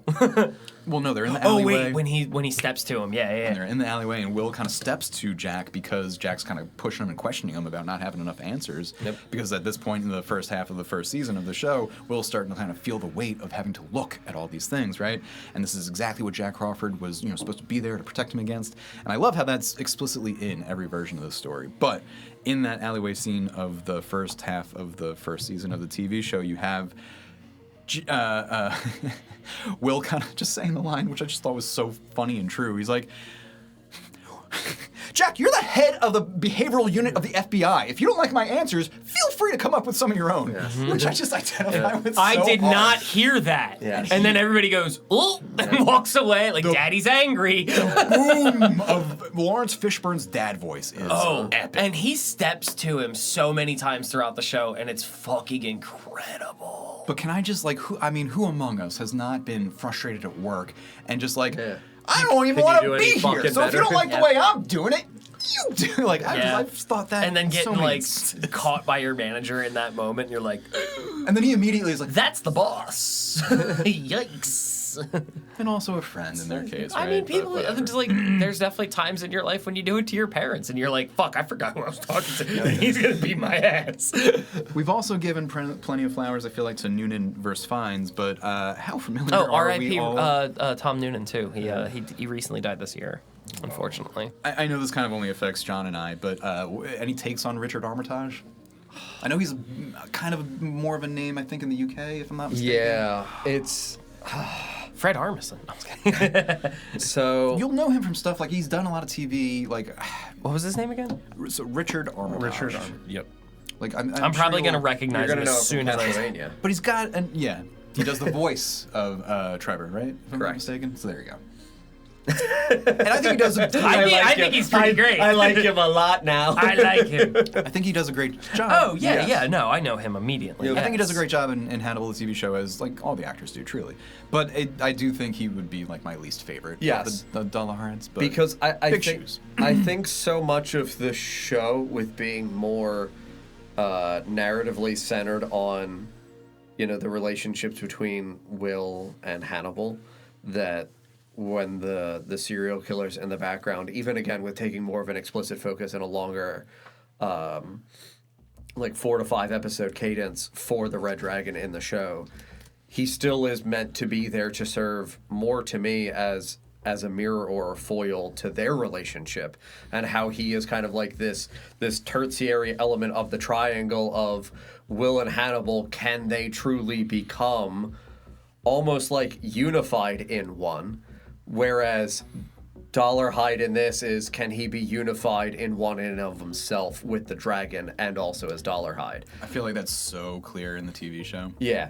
In every instance of the story, whether it's like movies, book, or TV show, I do think that like triangle is very like clear with like Hannibal trying to play favorites, and trying to use Dollarhide to make Will jealous in a way. And stuff. That's where it's. But what you're saying now about like the kiss. split, Yes. you know, between like light and dark and Hannibal and Will is so clear. Like it's like the two of them who wish they could be one, whereas like Francis is one who kind of wishes he could be two. Yes. And that's a cool dynamic to explore. And that's also why, like earlier when I was asking, because you guys know significantly more and are better like vetted when it comes to like the cinematography of shots and things like that. I got a lot more of it because I was older when watching the television show in relation to like being a younger child watching, like Red Dragon and Hannibal and everything like that. And well, that's how what much struck me always about Silence. Whenever I returned to Silence, Yes. like as I got older, I continued to understand like, oh shit, this guy knew how to tell his DP where to look and what to do and how to shoot and like or whatever. Yes. Like I don't know the relationship. I know sometimes directors are not always doing the cinematography, but like whoever the team was behind Silence specifically, right? Like, that DP and Jonathan Demme like were making choices and trying to follow through. Like so intentional. You can really tell like when Same they with have Matt. that symbiotic relationship of like, I see what you're seeing and we are on the same page. Or at least, something we're working very together. akin to like with Sinners. Like Ryan Coogler was very much involved in the photography aspect of things because he's like, I have this vision of how this is going to look, and he found the perfect person to do it, and they just so worked cool. together so well. It's Shout out, gotta be such a congrats on the collaboration. Oscar, by the way. But I love the collaborative nature of all this. Yeah. Well, I think also, especially like in viewing Hannibal, and you brought up True Detective early on in the episode, where it's like you're looking at these television series that are sharing a lot of directors for specific episodes. Yeah. And it's like you can see the way that these episodes in particular are shot, and this is where when we were talking specifically about the iconography of like the costumes and selections, and we were looking at the era for when this Hannibal is coming out, and I'm glad that you're wearing the shirt where we are getting to see the antlers. I'm curious if, and like for you with being a little bit further behind in the show, but still also being a gamer in the era, for the visual selection of antlers in particular, to me, it was so iconic because we're also in the Until Dawn era. And this is where we're getting Wendigo. 2013. Yes. And that's where, like, whenever I would see that Hannibal project and, morph out, because when did Until Dawn, the first game, come out? 2015. 2015. So by that point, the Second. antlers were already Yeah. established. Yes, and we're now seeing when Until Dawn comes out and we're getting the projections in the game. To me, like, they're so fascinating because, like, cannibalistic creatures for us in American history, for our folklore, are we're getting, like, the Native American creations, where we're getting, like, this skin-walking, shape-shifting creature that is capable of adapting and taking on specific elements and attributes of animalian like forms In order to hunt its prey. in yeah. order to hunt its prey. So when we're talking about like how much is Hannibal this aspect of the monster with the humanity bleeding through, or how good is it just the completely well-tailored person suit that is truly only explicitly that beneath it? Yeah, I just think it's a very fun visualization, and yeah, I think so. That's a very concise statement, honestly. Well, and it's together, Gillian Anderson that Yes. uses the term Correct. person suit. Correct. That is Yes. like very much part of the text, and like so the idea of slipping, and like. And if having anybody's a going to pull of know about humanity Supernatural, where it's he Agent gets lonely. Scully.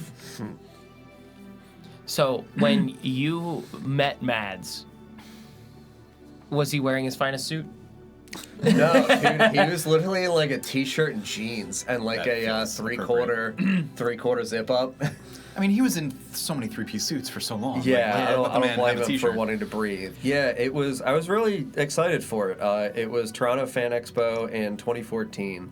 I got to go up for like a 3-day weekend trip with a friend, and I wanted to go like almost exclusively because it's Mads, Mads, and it's Gillian Anderson are here doing a panel to specifically talk about how The elated they are opportunity to to be. kiss both of them. Yeah, and as a person that like has never really been like I've never really fan girled over anybody previously. Like, that wasn't really a part of, like, my upbringing. It wasn't really, like, you know, instilled in me to have, like, idols or have adoration for even, like, artists or anything like that.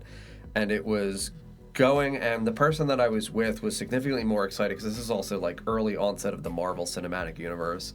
Like, Jason Momoa was there, which was, like, again, a great experience to get to, like, shake Jason Momoa's hand. He's a giant man. I think it's Haley Atwell is one of the other, like, famous characters from, like, Marvel S.H.I.E.L.D. and things, and he was so excited to meet them. But I was like, oh my god, there is this section of the day where in a line it's going to be Haley Atwell, Jason Momoa, and then Mads Mikkelsen. And it was like going and having this also being my first experience for getting to meet any celebrity ever in my life. Haley Atwell's line was like the entire fucking velvet wind around and then wrapped around a corner, and it's all these people that are just like, oh my god, she's gonna touch me. And it's like, oh boy, you guys are really in line, okay. And then there's, you know, a pretty damn long line for Jason Momoa. That's Khal Drago, man. Yeah, right, exactly. Like, this dude is famous for, like, 2 different franchises. And then Mads' line is, like, 15 dedicated fans deep. And it's, like, cool. There's some other people in line here. Because this is still relatively early on in the Hannibal series. Correct, right? yeah. It's only at the end of the first season. Because it was, like, it was the fall of 2014, so I want to say that the second season had just started airing.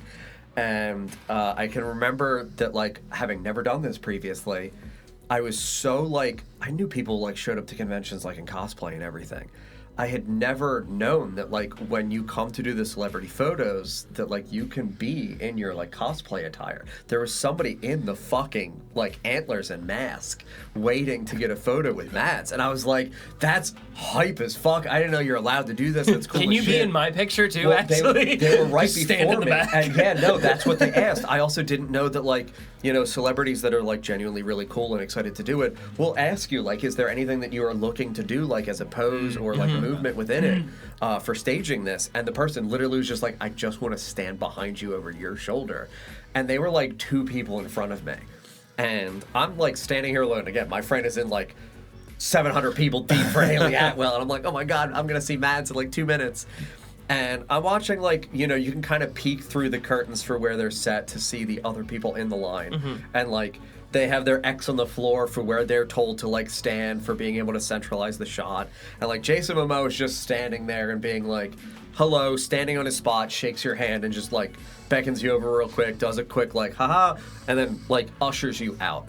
And Haley Atwell is just, like, perpetually swarmed. I feel so sad that she's just like, okay, we're doing this, and then the flash, and then it's like somebody's walking in to grab that motherfucker, rip them away, and somebody else is shoving the next person in.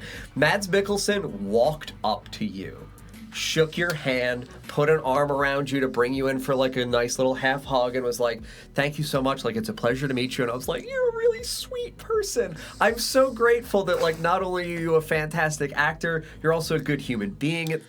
Which is always good to see. I get that right, impression. Like, That makes my heart and happy. it's truly warming to know that. And then as he walked me over, and I was just like, wow, like, I've literally never done this. This is going to be my first celebrity picture. And he was like, oh, that's like an honor. That's really wonderful to hear. Thank you so much for coming out. And I was like, I've truly adored Hannibal so much so far. I also didn't realize that you're allowed to do, like, posing for photographs. That Wendigo shot was so cool. And he's like, yeah, I get that one pretty frequently. And I was like, that makes sense. That really vibes. And he was like, well, out of curiosity, like, what would you have done? And I was like, I didn't know you could do, like, action shots. I would have brought, like, a plastic version of the porcelain teacup. And I would have wanted an action shot of me trying to hand it to you and it, like, falling to try to time that. To symbolize, like, oh my God, like, the breakage and, like, who we are. And he was like, never put the cup back together with. Literally. And, like, he was just like, he, like, gripped me on the shoulder and was like, I wish you could have done that with me. And I was like, I wish You would have been hyped Mads. too, yeah. I wish too. Dude seems very Like, he really was, like, truly just, like, so warm and welcoming and very friendly. And it was, like, just, like, this very brief little picture. And Can I actually get 2 psychiatry chairs in here? Real quick? right? Like, Before I saw him in Hannibal, I think I had only really known him in Valhalla Rising, and, like, that's just such Bad a force. motherfucker in Yeah. that movie. Ugh. but yeah, it was so, like, you know, charming and, like, a beautiful little, like, moment. And then the panel was an absolute blast because it was only him and Gillian Anderson, where it was like she was being brought in because it was like, you've been prepared for this role. You're going to be entering into the series, because she didn't show until, was it late in the second season or not even until the beginning of the third? No, it's second because It you've is? seen her. And you're still No, in the you second see her at the season. end of the first season. Okay, yeah. Oh, yes, you're Yes. right. So that was where it was the like, hey, you've had like a very minimal role so far. So like the panel was predominantly questions for her of like what specifically drew you into like wanting to join this, like the ensemble cast, and like, you know, your role in specifically interacting with Hannibal. Like, what does this feel like? And she was like, you know, again, reaffirming that, like, Mads is a very endearing man, but it is that moment of, like, you can tell when a character truly, really enters into the actor's mind. And she was like, I'm really glad that I trust Mads. Because, like, there are times where Mads says the line, and, like, my skin crawls, and, like, my blood just goes fully cold. I can see that. And I really feel like I am genuinely interacting, and I feel like my life is in danger. And of course, Matt just like does the little tongue-in-cheek thing of pushes away from the microphone, but obviously still says it, and I'm like, you're not supposed to tell them that part. It's like, Matt, you're also funny. Yeah. Like, and like that- I can see them doing like a really cold take of Yes. something so fucking bone chilling, and then they call cut, and he's like, Yes, and that was where, like, also when you were bringing up the idea for like genre and like the conflicts between them and like what really separates them, I was so nervous, but like I wanted to ask so badly, because when they opened the panel up at the end for questions, everybody's just, you know, asking about like favorite scenes and things like that. And I was like, I needed to ask Mads. I was like, you know, in your perspective, like, and obviously like this is you for your characters, like, but you know, to what degree do you feel like this is an unrequited love story? And he was like, oh, 100%. 100%. He was like, In every instance. quietly behind the scenes, like, you know, Brian, the director, he was like, Brian, Hugh and I, we were like, this is a love story. This is like, this is a will they, won't they, fingertips this is touching absolutely type of thing. like the tension of something that is, you know, as we would have just called it, like in that era, like a bromance of like, you know, are they exclusively just friends, or is this something to where there is this awakening of what Hannibal has always been struggling with is, can I become human?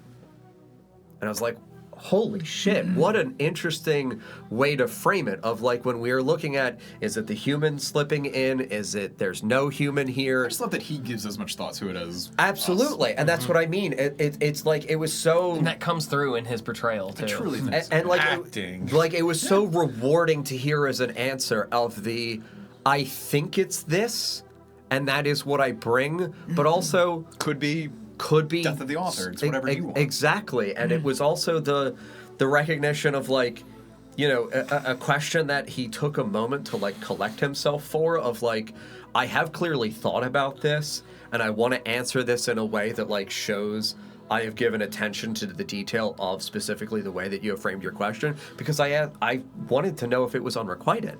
And he was like, there is a part of me that like, you know, when Hugh and I are like joking behind the scenes of like, there is the question of, will we ever kiss? And it's like, oh my god, like, do you? And he's like, I cannot tell you what we have shot yet for the third season, but I think you'll be in for a treat. And I was like, oh my god, Mads, you're not allowed to tease Murder us like husband. this. Literally that. So much. But and like that is also where I am so excited for you guys to get to experience and fully like witness that concluding arc in the third season. I'm so excited. I'm so excited. Of just how like beautiful of a scene that is to me, and it's so like it's fucking Shakespearean, and like I adore it so much.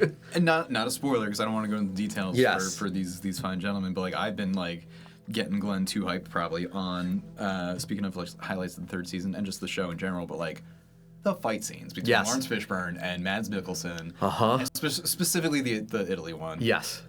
Yep. Whatever. Yeah. It's just awesome. Yep. And I just love that, like, Brian Fuller, who's, you know, trying to do this, like, kind of Yeah. esoteric, beautiful, kind of, you know, pulpy but purple and, like, ornate and highfalutin, blah, blah, blah, blah, was also like, Raw. oh, yeah, I got Morpheus and Valhalla Rising. Like, let's Yeah. make them fuck each other Oh, up like real straight up, good. like Fucking when they raw. give the Real chance, like good. I've seen 2 fight scenes already with brutal Mads. shit. Yes. One at the top of the second season, Yep. and then one 3/4 the way to the end of the first season. There is a fight scene in his Right, office, just with which Hannibal is like and that what's his is name? Yeah, fucking yeah. baller. Whoa, the weapons. The, Yeah. The string, the garrote wire. Crazy. That's fucking sick. I do love the Italy one without spoiling the location, but that they use the location. Yep. Like so crazy. That's cool. No, I'm looking It's a forward Pizza to Hut. it. It's a Pizza Hut. They're in a Sbarro and the Back when salad they had the bar. buffet. Salad Good bar. days. Just throwing Italian dressing out. He just puts his face through the lettuce. He comes up E. as coli, no! What are you thinking? You could hurt him. He uses a mandolin in a way. Well, No, we it's talked like- about cheese graters and Dude. rides. I just quickly, before we get too far away from cast, and then if we have like highlights and final impressions Yeah. to wrap up with, but when I was rewatching just the first season of Hannibal recently, and we got to finally seeing Freddie Lounds in the show, played by in this case, I'm gonna mess up her name, but Lara Jean Korostecki. Carrying on the character portrayed by Philip Seymour Hoffman, who we love, and more specifically, Stephen Lang is who is playing Freddie Lounds in Manhunter, which I totally did not recall. Oh yeah, I missed that. Until watching this time around. Even watching it, I missed it. we better know now. Well, no, I'm not surprised because we better know him now as like this like grizzled kind of older man who plays like military mercenaries in Avatar and a serial killer in Don't Breathe. Yeah. But back in 1985, He was a 86, smart mouth little fuck. a really aggressive smart mouth with the curliest red hair. Yeah. And just like compared to like his We should talk about how little his penis is and it doesn't work. Yeah, washed off little white compared hair. to his Shut up, like Freddie. crew-cut white hair now, yeah. And so anyway, the connection being like, I watched Hannibal, the TV show, so many times, but rewatching it the last like couple weeks ago, seeing Lara Jean's like very prominent, vibrantly red curly hair, I was like, oh, that's why Call they back. did that. She just doesn't have great, awesome curly red hair. They were doing a Stephen Lang thing. That's so funny. She is phenomenal at being such a piece of shit.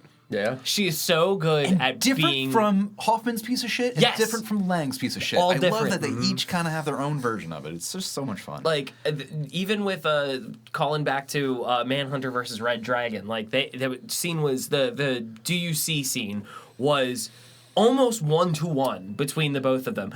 And they had very similar dialogue, but Philip Seymour Hoffman, just the way that he interjected with how he reacted to some of these lines. Oh, dude, yeah. It's like, would you like to see? Well, more than anything. It's funny to me. I was because scared to ask. Literally, I was scared and to the ask. look It's of such a horror. cool addition to the. Like, I was thinking in Manhunter was so interesting with Stephen Lang because the whole time before that interrogation, he's such like a little pissant tough guy, like the kind of dude that like wants to get into a fight but will absolutely be shut down if he is or whatever. But like, but then you had 6'7" Tom Noonan standing over him. It's like, I think anybody would shit their pants. and that's what and he certainly does, right? So like that flip is interesting. But then when that flip occurs in Philip Seymour Hoffman, it's different because he wasn't like aggressive, like showboaty. He was kind of Freddie Lounds. Oh, I'm unflappable. But I don't know about that, but like he was just like kind of more scuzz bucket, like thinks he's getting an awesome interview when he was just getting fed, false flag information, right? And like not even getting it. Like he just seemed like more of a schlub. Whereas like Stephen Lang's was like more aggressive. I don't know. It just Which is cool because it counteracts the way that we were talking about the portrayals of Francis Dollarhide. Because like with Ray Fiennes' version, it's like it was more aggressive, it was more creepy and scary versus like Tom Noonan's more reserved, more quiet. And it's like I feel And like it less kind of humanized. flip-flopped with both of those characters being parallel. Well, I think in every good new iteration of something, you pivot. Yeah. Right? Without being untrue to the character, but like you have your own little takes, right? Which is why I was just gonna say, like after you get Lang and Hoffman, you then have Lara Jean, and like her take is just so much more cold, and like it's neither sloppy nor like aggressive, like ego or I mean it is ego-y, but like not in a showboaty way. It's just more like incisive, and the way that she's like selling out cops left and right and being like, hey, I can set you up with a security gig, and the dude's so like, oh, I'm not the first one you've done this to, and she's just like, nope. Like it's cool to see all these different versions, and the last cast person that I just wanted to mention because we haven't given her any flowers yet. Well, I guess it's two people. But so in in Hannibal, third season, back half, You have Reba being played by I forget her name, but it's the same woman who is one of the stars of True Detective. Rutina Wesley? Huh? Rutina Wesley? Yes, she's awesome. I think in Hannibal, the TV show, I love her as Reba. I think she's second only to Emily Watson because I really love the portrayal. But it's a cool, extremely, I think, like just swinging for the fences performance from Rutina Wesley. Yes. In Hannibal, like she's just like bringing so much to this like kind of side character that didn't have to be as awesome as it was, and I feel like Emily Watson did the same thing. And then just lastly, the woman that plays Molly in Hannibal, I feel like she was on Pushing Daisies. Which is why TV Hannibal? Oh. Nina Arianda. Yeah. Okay, she's the only one that like I don't know from anything else and have like not as much affection for. Not 'cause she didn't do a good job, but like I just don't know her as well as I do everyone else. But like, you know, that's literally kind of like the only one. Like every other version of this story, like the cast, T to B, top to bottom, is just like so many of my favorites, and it's just awesome. But I think that was all my OCD thoughts now. Did you guys have any, like, just highlights, favorite kills, favorite lines, that kind of stuff? Like, I'm just chock full of them, so I don't even have any to, like, necessarily bring out. But, like, I could do literally a whole podcast just on the show. You know what I mean? Like, episode by episode. So I got thoughts. Definitely taking the backseat in this because I feel like this isn't my usual, like, flavor of horror. It definitely makes me more excited to watch the things I missed, like actually catch up on Hannibal, go back to watch Manhunter, because there is so much. I hope you guys watch Rising too, because I do think it's like such a fun guilty pleasure. It's like we have seen Rising. It's like the Phantom Menace of Hannibal It's because just it's taking not good. It's taking Darth Vader, and you're like seeing him as a little boy and why he becomes a mass murderer. Funny enough, the actor that played Francis Dollarhide in Hannibal, like in the TV series, was in Rising? No, was in Star Wars. Oh, Episode brother. 1. He was a Naboo pilot. Richard Armitage was? That's so funny because I was like, I don't need to say that. Give me an actor. He I'll doesn't even try have him a in name. 2 things. He's just a pilot. But no, Why did they get? Was he not famous then? That's weird. I think that was his actual first gig. Yeah, I think For it was. real? I think it was his actual factual. film debut. I think, because he was a theater freak so funny. heavily That's awesome. before that. He's British, right? Correct. Yeah, that 1999. That was his. He had 3 movies out. I'm kind of just scrolling through my At that rewatch time. things now for any like hot. That's so fun digs. funny. But yeah, it definitely makes me more excited to like. I knew I was gonna fall deeper into the pool that is this series because of the love and affection you guys have for it. So like, I genuinely believe that like once you get into the TV show, you're gonna be like, fuck, why didn't I watch this sooner? This That's is what I'm it. saying. It almost makes the movies that much better. Yeah. for sure. And like we were saying with the motif with the antlers, didn't even Think about that. think about it. But like, yeah, it's the man consuming man damns you and Well, everything with Garrett Jacob Hobbs and like the idea of hunting. Like that becomes so much more explicit, and like the becoming and seeing and transforming, like all of it.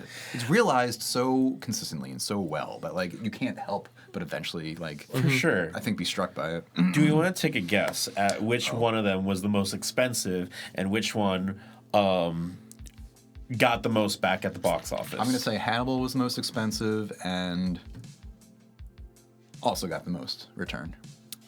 I think Hannibal was most expensive and Silence made the most money. Oh yeah, that's probably true. I feel like Hannibal was most expensive, and I feel like Red Dragon made the most money. You might be right about that. So in order, Hannibal with a budget of $87 million, Jesus Christ. most expensive. We're all right makes there. sense because Also that was the one they received wanted Italy. to be big deal and was And on also location. like on They went location. to fucking Rome for it. That was also like post Legacy. You know what I mean? Like Yes. when they did Silence, nobody knew it was going to be a hit. Yeah. But But like 10 years later down the line, everyone ran to it. So it Business got the expanded, biggest yeah. box office did, at okay. 351.6. okay, Okay. so I was, Huh. The least expensive was Manhunter. Yeah. Oh yeah, that's With Shot on a budget of $6. 14 with a box man office made it look like $6 million. with a box office of 8.6.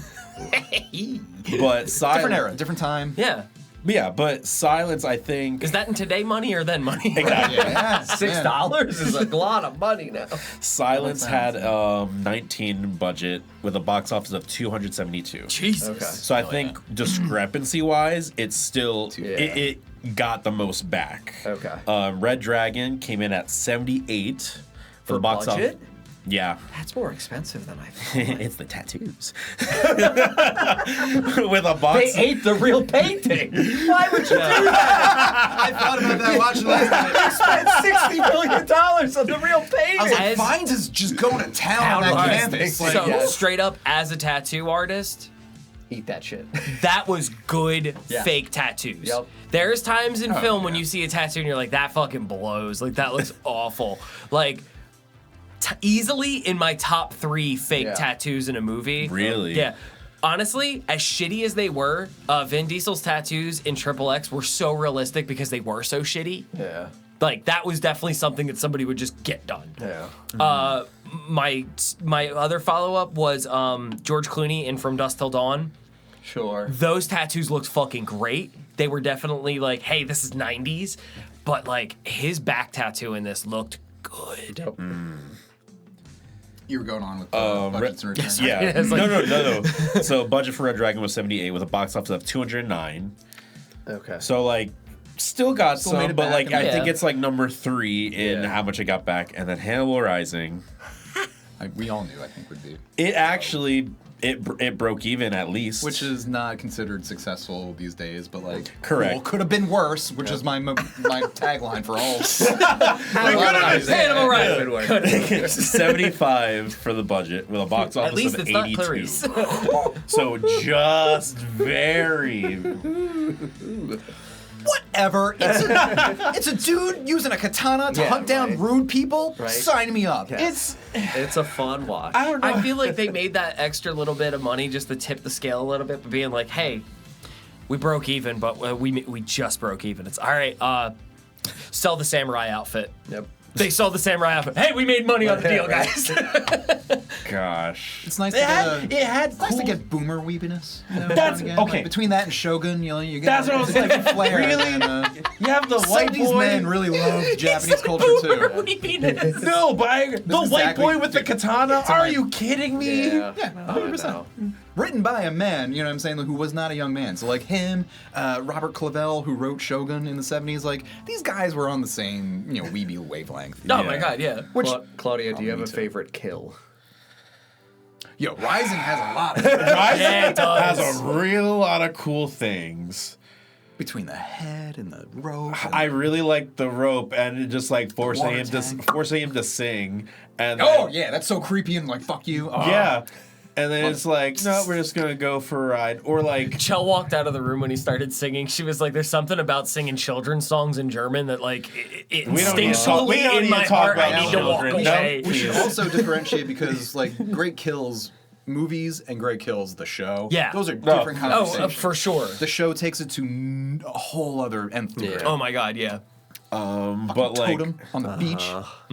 Give me a break. Come on. I can't think of anything else Still that not like my really. favorite. I mean, do you- like, it's not the best kill, but like cinematic wise, I really liked Inside Some Lambs where he had like the night goggles, and it's just of sure. POV of following. Oh, and then yeah. Then you hear the click, and she like.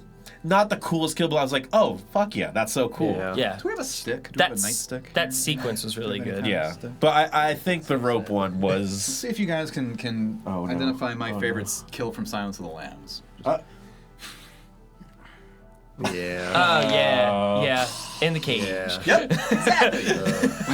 In the cage. Hannibal's got him in the cage, and he's just using his own nightstick, and he's wearing the all white, like And white it's- T-shirt, white pants with a little And it buckled just belt, slowly turns red. and the splatter just.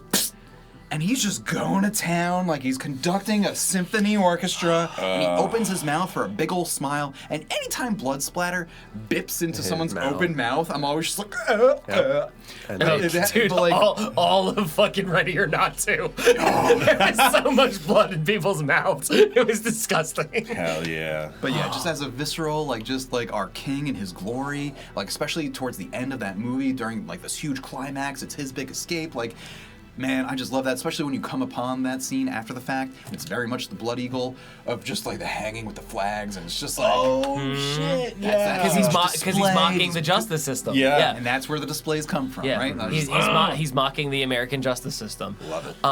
I think for movies, I think the one kill that stands out to me the most. Like, it's burned into my head from the first time I ever fucking saw it. When Dollar High just picks up That's a good one. Lowndes, either in Red Dragon, where poor Philip Seymour Hoffman is just like getting sucked through the van window like he's Heather Langenkamp's mom. Yeah. Or when it was Stephen Lang in between the two cars, and you just see his feet pick up about a foot, and it's just like, oh Jesus Christ! Because that's just Tom Noonan's height. It's But I'm sorry, I didn't mean to cut No, you. the one that's burned into my head forever is Hannibal. It's the disembowelment hanging out. And that was for because there's a story forever burned into my history. Yes, and it's like it's such a slap in the face to him that it's like it was the start of his family line and the end of his family line. Shame of your line, yeah. And all of the people being like, oh shit, yeah. Like that scene was burned into my head because I remember seeing it on a TV at my aunt's house. And I was like, was it not because of Anthony Hopkins' two Okie dokies? Before Okie dokies. Before he rolls the poor bastard out of the window? No, my favorite was when he was just like sitting there, just like you saw the whole thing of him cranking up the stupid thing. It's just, we're going to show all of that. We're going to show all of that. Well, it was Chekhov's Rolly stair thing. They needed to make sure you saw it established, and then you Chekhov's dolly. I mean, what was your favorite film kill? You just don't get. Yeah. It's literally that. And that's where I'm like, it's so iconic. John, I can't pick your brain about another kill. Sure, yeah. I mean, I hated it. I hated just the protective film. Like, all right. You didn't get a little hungry when we were frying up Ray Liotta's brain? So I want to point out, smells good. The editing for that scene was so fucking good. I don't get grossed out by a lot of stuff watching movies. The way they cut that scene so tightly, when he ate his brain, I actually like a little bit. I was like, because it was so crisp and clean. You saw him cut it, pull it, fry it, feed it in like not even a second cut. And it was like, how did you do that? Because I saw the behind the scenes. Ray Liotta's just sitting there with a fucking like a green cap on his head. Yeah, but how did you fucking do the physical part of it? Like respect to Ray Liotta, who's again bringing a lot to what could have been a fairly minor role, and like he's just a real scuzzy piece sitting there with his backwards hat. You're so happy when he finally gets scalped. Like it's awesome. Like the comeuppance of these movies is so. I love how he does away with him at the end too. It's like he doesn't actually kill Ray Liotta. He just kind of leaves him there and just tosses the rag over his head. Yeah. Like, stop talking. I'm done with you. Absolutely. You've served your purpose. I'm going to have dessert. The bit is done. Yeah. Yeah, no, it's the disembowelment for exactly that same reason. It's how quick it is too. Yeah. It's just literally slice. It's push. so visceral too. In my brain, just, I always thought he was hung by his intestines, like from a childhood aspect. I thought that's what happened, but that's not what happened. It was Gravity just did all the work. Just let it. He spilled his guts. Yeah. I think as far as the TV show, the two that stand out in my mind as like, because practical effects on the show, above and beyond. Oh, that makes me happy. Above and beyond. The two things that stick out in my mind, one of which I haven't seen in the show yet, I've only ever seen a clip of the scene, and I'm very excited to get there, is the dissection slides. Yeah. The dissection slides when we were talking in the car earlier. Gorgeous. That's what I was referring to. It is gorgeous. I haven't gotten there in the show, but I've seen that clip. I don't know who or what the case is. Yep. So I'm just like, this is a beautiful scene the way it's set up. But the other one, specifically for, like, I'll give an honorable mention to, I couldn't see his face. The Glasgow smiles look fucking good in that. But the one that really stands out to me is like, oh my god, special effects went the fuck off, was the vocal cords? No. I actually hated that one. It was kind of dumb.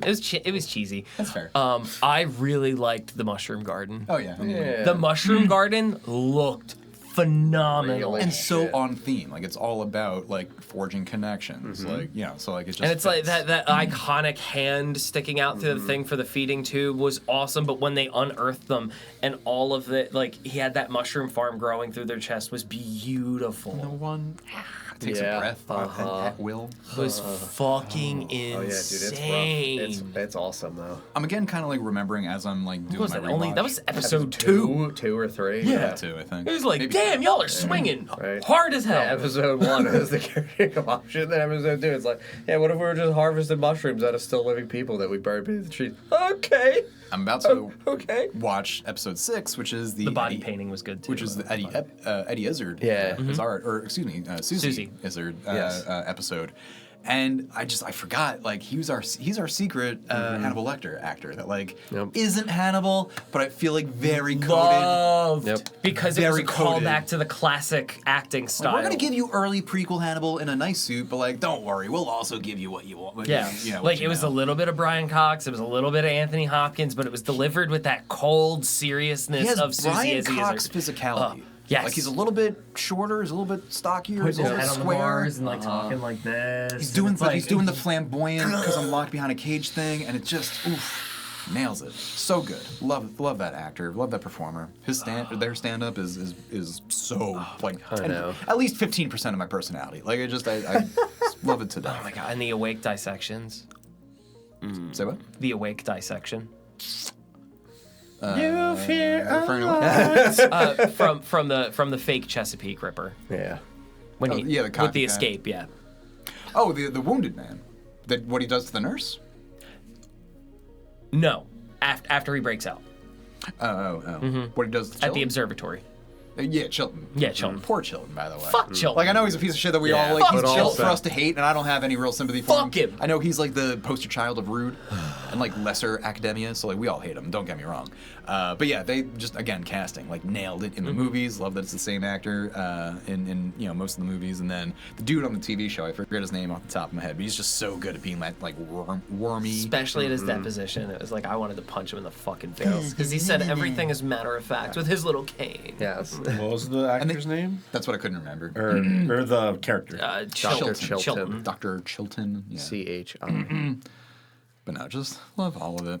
Oh my god, he's Raul Esparza? Yeah, that's his name. I love Raul Esparza. That's awesome. There you go. Yeah, he's very, very good in the role. I can't wait for you to watch this show. Too good, actually. Yeah, I was gonna say. I guess you're not anywhere in the show then to have a favorite kill. I'm like, The door's just opened. yeah. Okay. I'm like It's remembering as I'm going. saved, Yeah. and I know the gist of things, but I haven't, like, you say these things, I don't know about the mushroom or okay. dissection. So I'm excited. Just Oh, yeah. hearing Oh, that, God. I'm like, oh no. Oh, my but God. like, But also, oh yeah. It's like it's just it's these beautiful key phrases that are just gonna pop up like mushroom dissection, literally, and you're gonna be like, yeah.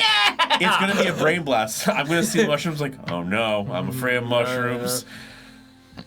Yeah, I think for me, it's not even necessarily that it's fully about the kill itself. It's the kitchen Abigail Will Hannibal finale moment of just how when we're talking about like when blood can be used so well, that is such a I'm looking forward to it. bleak, harrowing moment, and it's like, oh, what a way to end a season.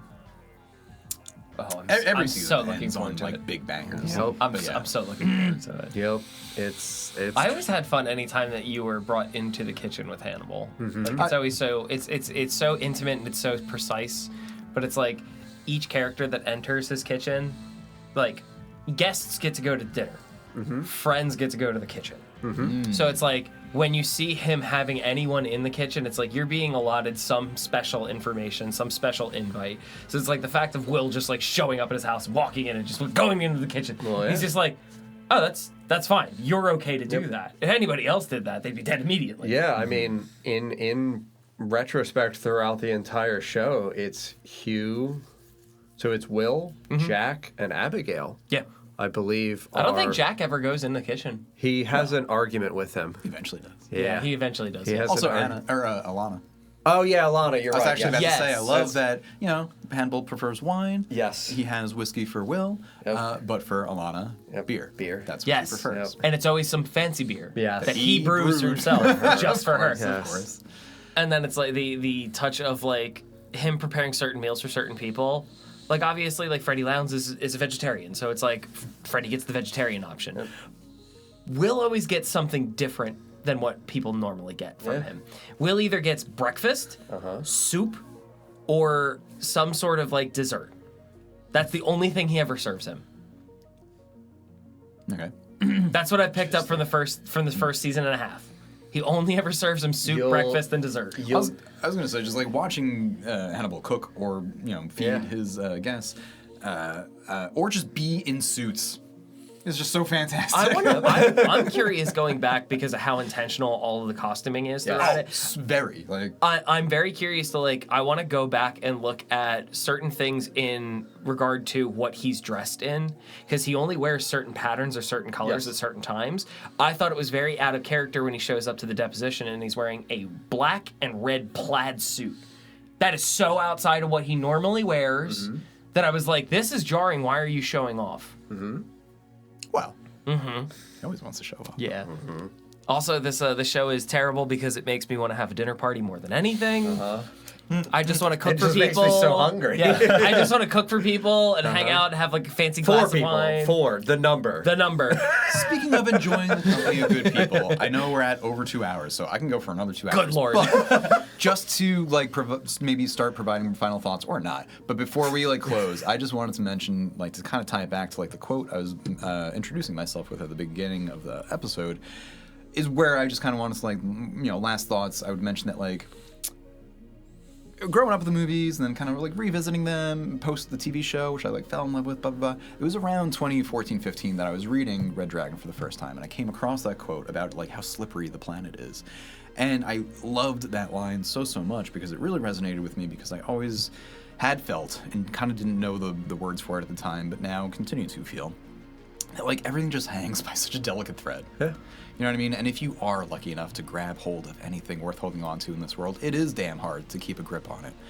But like, when you have your grip on something that's worthwhile, like, I love that we, can recognize to like hold on tight and like value the things you love and like just appreciate that which you have around you, because it can all slip away so fast. And so like, that's why I love that quote about like, it's a damn slippery planet, but like, it's okay, right? Like, it's scary and it's threatening and it's not there to help you, but like, doesn't mean it's hopeless, and that's like kind of the unspoken part of that passage, and I just always really loved it. And like, as dark and fucked up and weird and creepy and gross as this entire franchise is, it is so comforting and nostalgic to me, and it's just like my happy place, and like just reminds me to be like grateful and thankful and to enjoy that which is that which brings you pleasure and whatever. So like, I don't know, it just means a lot to me, and I love it. And I'm glad you guys were here to listen to us all go off about it. So. Because I feel like that it's one of those things for all of us. Like, we all kind of share that similar love language of showing people the things we enjoy, so that way they can enjoy them and we can enjoy them enjoying it. That's what we're trying to do. It's that is just like, that is always how I've been. Like, oh look, I figured out how to cook this meal. Like, here, try this. It's one of my favorite things. So you mentioned dinner parties, and your cooking is fantastic. So it just kind of fell part and parcel. Well, even when you said earlier of, at the end of all this, like, we watch these things and we enjoy it, but at the end of the day, we have empathy still. And like, that is so integral to like what Joe's quote is all about, of like, retain it, don't lose it. And it's the will of it all. Like, he's just so... It's the Will Graham of it all. He just wants everyone to be safe and happy and their dog. But like, and this one's for you, Winston. That is where, for me, my favorite quote is not nearly as poignant. It is solely from that final moment. It is when we are looking at like the cracks of these characters as they finally like showcase themselves to whatever intention or to whatever is actually slipping through the veil. It's when Hannibal just finally says to him, "This is all I ever wanted for us." Yeah. And that's... We were talking earlier about like, it's fun watching the different movies, because if you keep it in mind, like, Hannibal's in different parts of his life, right? Yeah. So like, he's always a little bit extra salty with Will. Will was a little bit more his peer, almost his equal. No one is of course equal to him, right? But like, Will came closest. Yeah. Like, he wanted to share a life with Will based in like a kind of equanimity, whereas with Clarice, she's younger. Yeah. He, apparently like maybe had a thing for her according to the author of the character. What does he know? But like, if I'm not mistaken, and correct me if I'm wrong, I'm pretty sure Hannibal the book ends with, doesn't Clarice, like, and spoilers for anyone that is planning to read the book Hannibal, doesn't she, like, willingly abscond with him and they, like, escape together? If you're familiar At with the end of the books at all? book, yes. Which is just fucking insane. Yes. I think they alluded to it in Hannibal the movie, but he because of left the her behind purposefully. And Yeah. She even was in that supposed to movie, have a she's plane not- ticket, but he left early, Well, correct? he wanted that, but, like, she was That's never why- gonna. yeah. In the Yeah. book, she apparently That's does. why that's why the boat was left. Yes, It's there. insane that would never happen. But so yeah, just yeah. Interesting that they would take it to that level because in the TV show it is so clear that like they could have built a life together of whatever intimacy they Yeah. found eventually. Like that's Yes. not really the point. The fact is that like Will was his only maybe equal besides Companion. besides like the close second was Gillian Anderson, right? Yes. But like as much as affection as he has for Clarice, not so much in Silence because she is very young then, but like in Hannibal more so. Like he does eventually come to share that for her, but like so he has that affection like in a mentor state for her in Silence, as a more peer in Hannibal. Almost But- father figure-esque in Hannibal, yeah. But it's unique to Will, that like they were more like two halves of the same coin, right? And like it's just like awesome that they maintain that in the show or both movies. I've always wondered if the only feeling, the only genuine emotion that Hannibal does truly end up exhibiting is loneliness. Yeah. There and like if you could describe, I think pride as an emotion, because like definitely pride, ego in himself, but he was very protective of Because it Misha. seems like He's protective. throughout, Like no one else can fuck with his people. He can eat them, but like no one else could. So like throughout there's he that. does exhibit like that sign of like he's only ever looking for something to fill the void. That it's like, I know I'm going to be alone. I have to be alone. How do I get around Well, that? that's what I mean. Where does it all stem from loneliness? Well, and I think like, and good and bad, for better or for worse, in Rising, he's such a good guy until it's revealed that you ate your sister too. You didn't know it, but we fed her to you. And I think that's like meant to be like, oh, that's why he can't ever be a real good guy. Yeah. But like that's not an explanation for that. That was like a fucking Star Wars. No, that's just not true. No, no, that's impossible. Look in your heart. You The know women it's a and the beach. children. No. But it's just I'd still love Rising. I don't care. God. It's so terrible. Let it be known he loves it, but we all ranked it at the bottom. Oh yeah.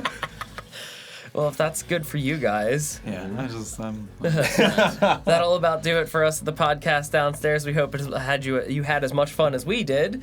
John, thank you so much for coming in. Round two. You can We owe catch you up some on. Chianti. Oh, absolutely. You can catch up on previous episodes on YouTube or wherever you get your podcast from. You can also follow us on TikTok and Instagram. Be sure to like, comment, subscribe, follow, all that other stuff. Don't be rude. We'd love to hear your thoughts on things. We'd like to thank our producer and tech wizard, Don, as well as Not Great Entertainment for helping to set up the pod. Take care of yourselves, and until next time, stay out of the basement.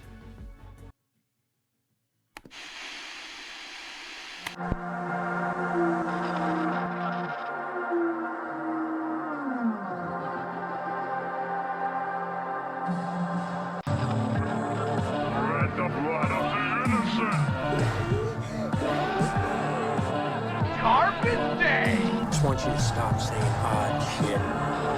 Party's over. How's that for a slice of fried gold? I am your mother. Everyone you love around you dies. This is a way of life. Is it dead? On time, bitch. I worship Satan. Satan is good. Satan is our child. I can't believe I just fucking